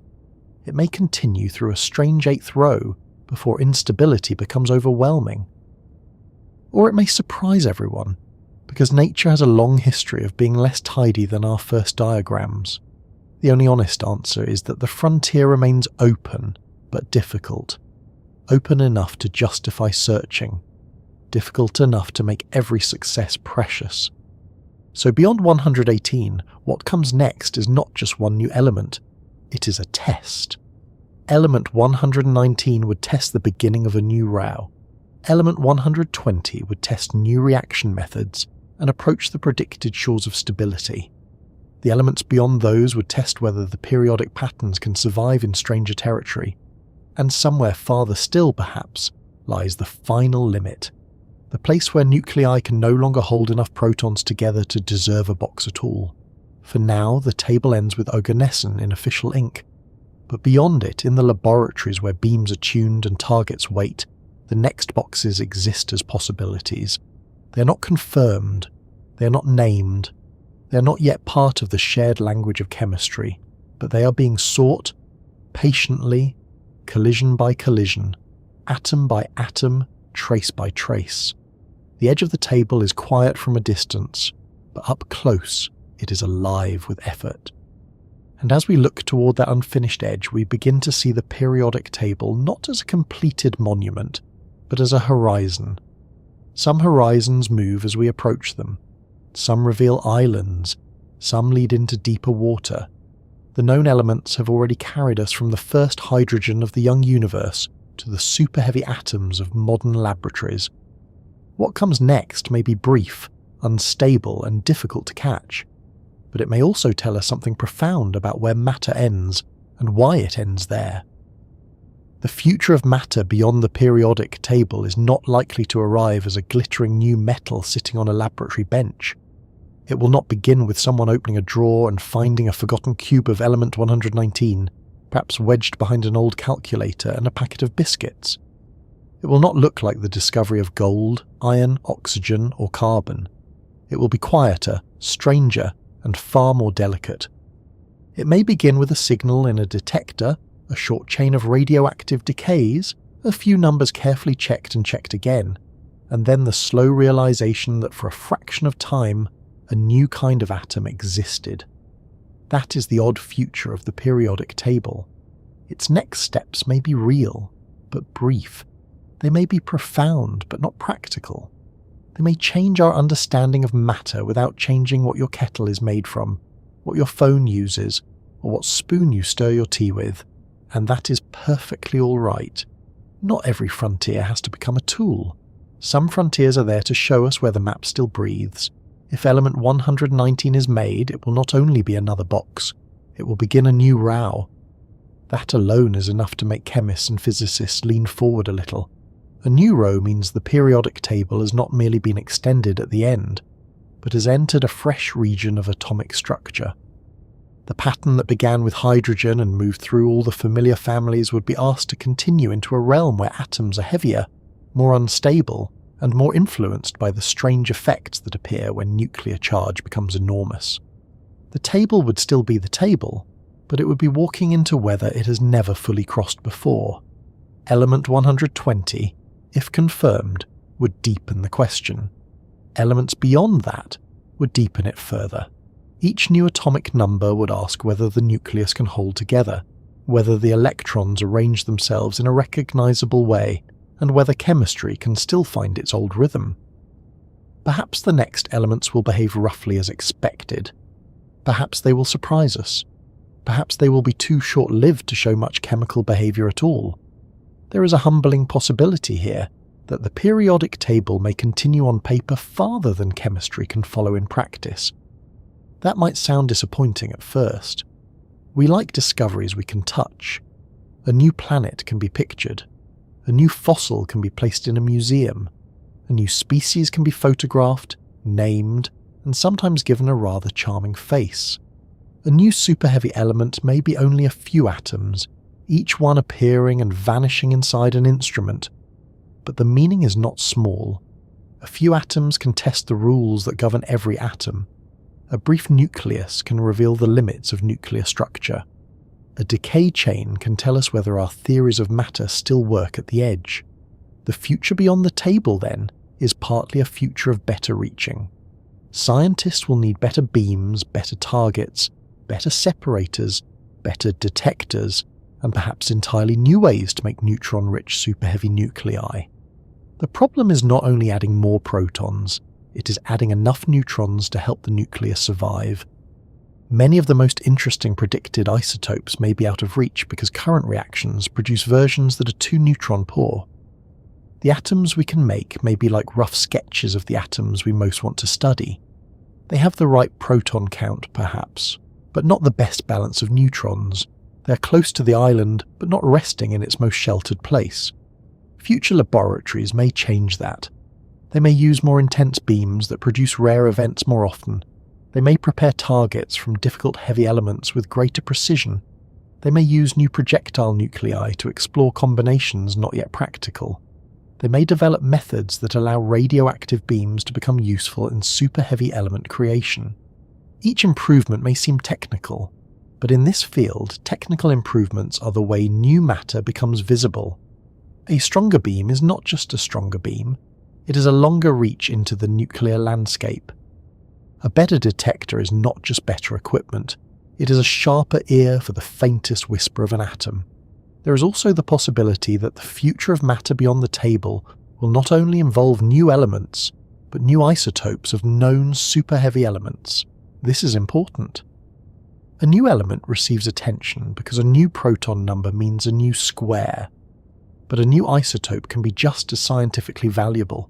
If scientists create a version of an already known superheavy element with more neutrons and a longer lifetime, that could bring us closer to the island of stability, it might allow more chemistry. It might reveal patterns hidden by the short lives of earlier isotopes. It might show that the frontier is not only about moving rightward to bigger numbers, but inward toward better combinations. In a way, the periodic table's future may depend less on racing forward and more on finding the right path. The largest number is not always the most revealing. A nucleus that lasts a little longer may teach more than a heavier nucleus that disappears almost instantly. The most useful discovery might not be the most dramatic headline. It might be the isotope that survives long enough to let scientists watch it interact, bind, drift, or decay in a more measurable way. Sometimes progress is not a leap. Sometimes it is a slightly longer pause. And what if the island of stability is found more clearly? What if scientists make super heavy atoms that last minutes, hours, or longer? Then chemistry would have a chance to step into a region it has only partly visited. Researchers could ask whether these giant atoms behave like their positions suggest. They could test how relativity changes the motion and energies of electrons. They could see whether the old families of the periodic table remain families, or whether the relatives near the far end have become wonderfully eccentric. Imagine an element expected to behave like an alkali metal, but with properties shifted by the enormous pull of its nucleus. Imagine a noble gas that is not quite so noble. Imagine chemistry becoming unfamiliar not because the table has failed, but because the table has entered a deeper version of itself. This is one of the most beautiful possibilities. The periodic table may not simply grow longer, it may grow stranger. The first rows are elegant and teachable. The middle rows are rich and useful. The heavy rows are complicated, radioactive, and full of surprises. Beyond the known edge, the table may become a place where quantum mechanics, nuclear physics, and relativity all speak at once. It would still be chemistry, but chemistry under extreme conditions, like a familiar song, played on instruments we have never heard before. There is a practical question people often ask. Will these future elements be useful? Could they power new machines? Could they become new materials? Could there be super heavy metals with extraordinary properties? The honest answer is cautious. Most super heavy elements are produced atom by atom and decay too quickly for ordinary use. Even if longer-lived isotopes are found, producing enough material would be extremely difficult. It is unlikely that near-future technology will be built from element 120 or 126. There will probably be no super-heavy frying pans, no island of stability wedding rings, and no household batteries powered by a teaspoon of mystery element, which is probably just as well, because the safety instructions would be rather long. But usefulness is not always the right measure. The first purpose of exploring these elements is understanding.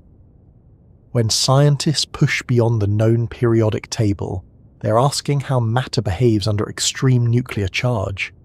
They're testing the strength and limits of the forces that bind nuclei. They're exploring how protons and neutrons arrange themselves when the nucleus is huge and strained. They're learning whether stability can reappear where instability seems overwhelming. These are deep questions. They belong not only to chemistry, but to the story of the universe. The universe itself may have already explored some of this territory. In violent cosmic events, such as neutron-rich stellar explosions and collisions, extremely heavy nuclei may form briefly. Many would decay quickly. Some might fission. Some might step down through chains of radioactive transformation. If nature has ever made elements beyond those we have confirmed, most traces may have vanished long ago. Earth is not a complete archive of everything the cosmos has ever tried. It is an archive of what lasted, what formed in enough quantity, and what survived the long journey into planets, rocks, and time. This thought makes the laboratory feel like a kind of cosmic reenactment. When scientists create super-heavy atoms, they may be reproducing brief possibilities that the universe itself has known in moments of great violence. A particle accelerator is not a star or a neutron-star collision, but it can create a tiny controlled event in which nuclei meet under extraordinary conditions. It is a small stage on which matter is asked to perform a rare scene. The scene may last less than a second, but it belongs to the same grand play. The strange future of matter may also force us to think carefully about what an element is. At the familiar end of the table, the answer feels easy.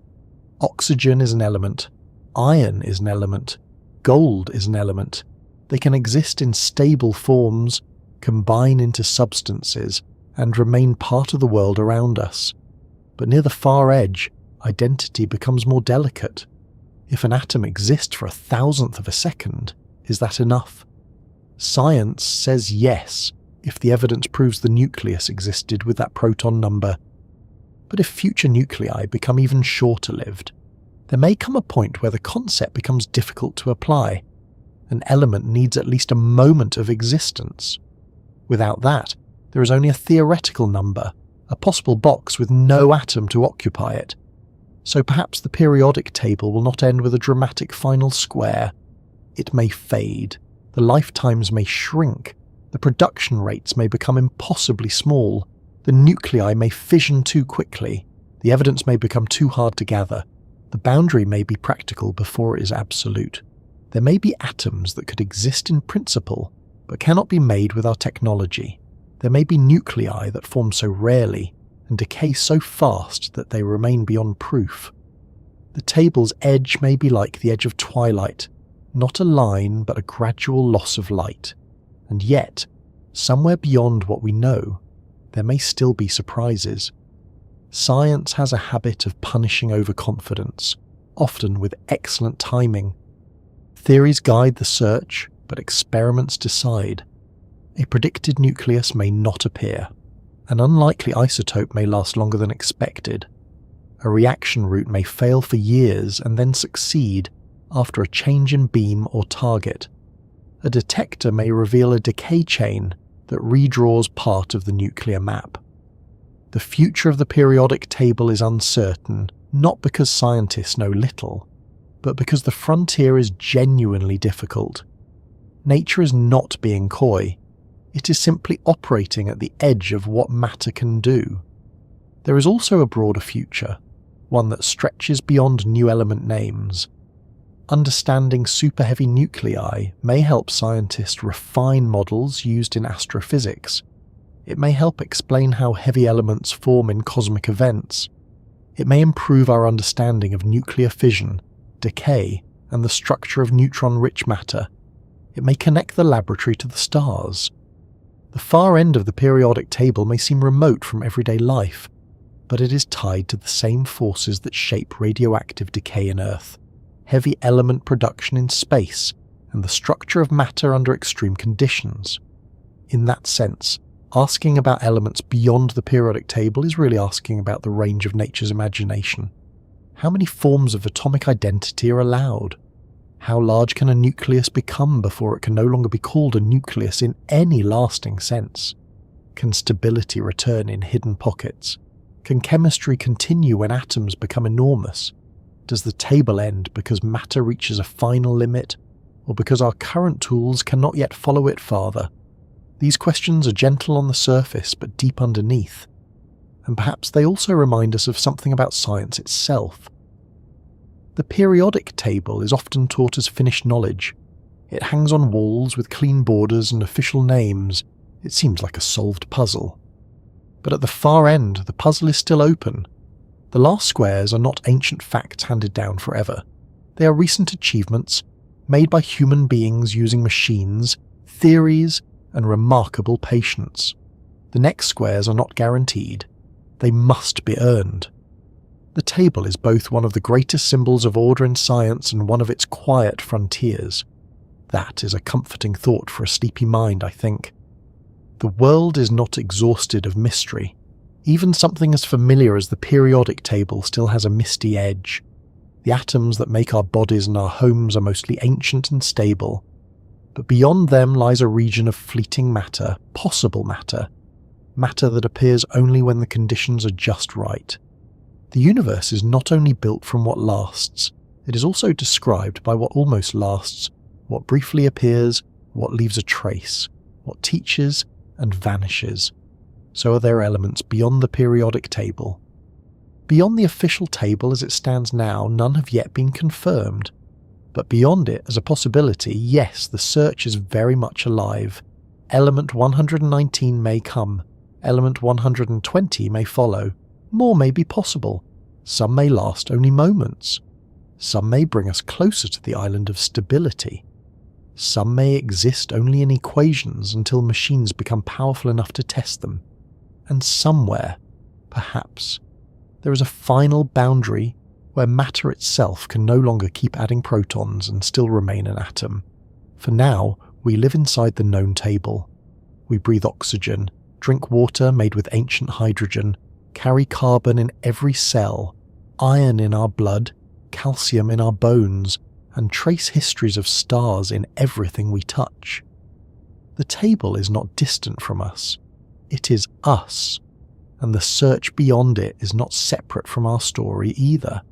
It is matter made from old stars, becoming curious enough to ask how much farther matter can go. And so, dear listener, as this quiet journey reaches its resting place, you might imagine the periodic table not as a closed book, but as a book with the last pages still being written very slowly, one rare atom at a time. Most of the pages behind us are filled with familiar names, ancient origins, stellar fires, earthly minerals, and the chemistry of life. The pages ahead are thinner, stranger, and harder to read.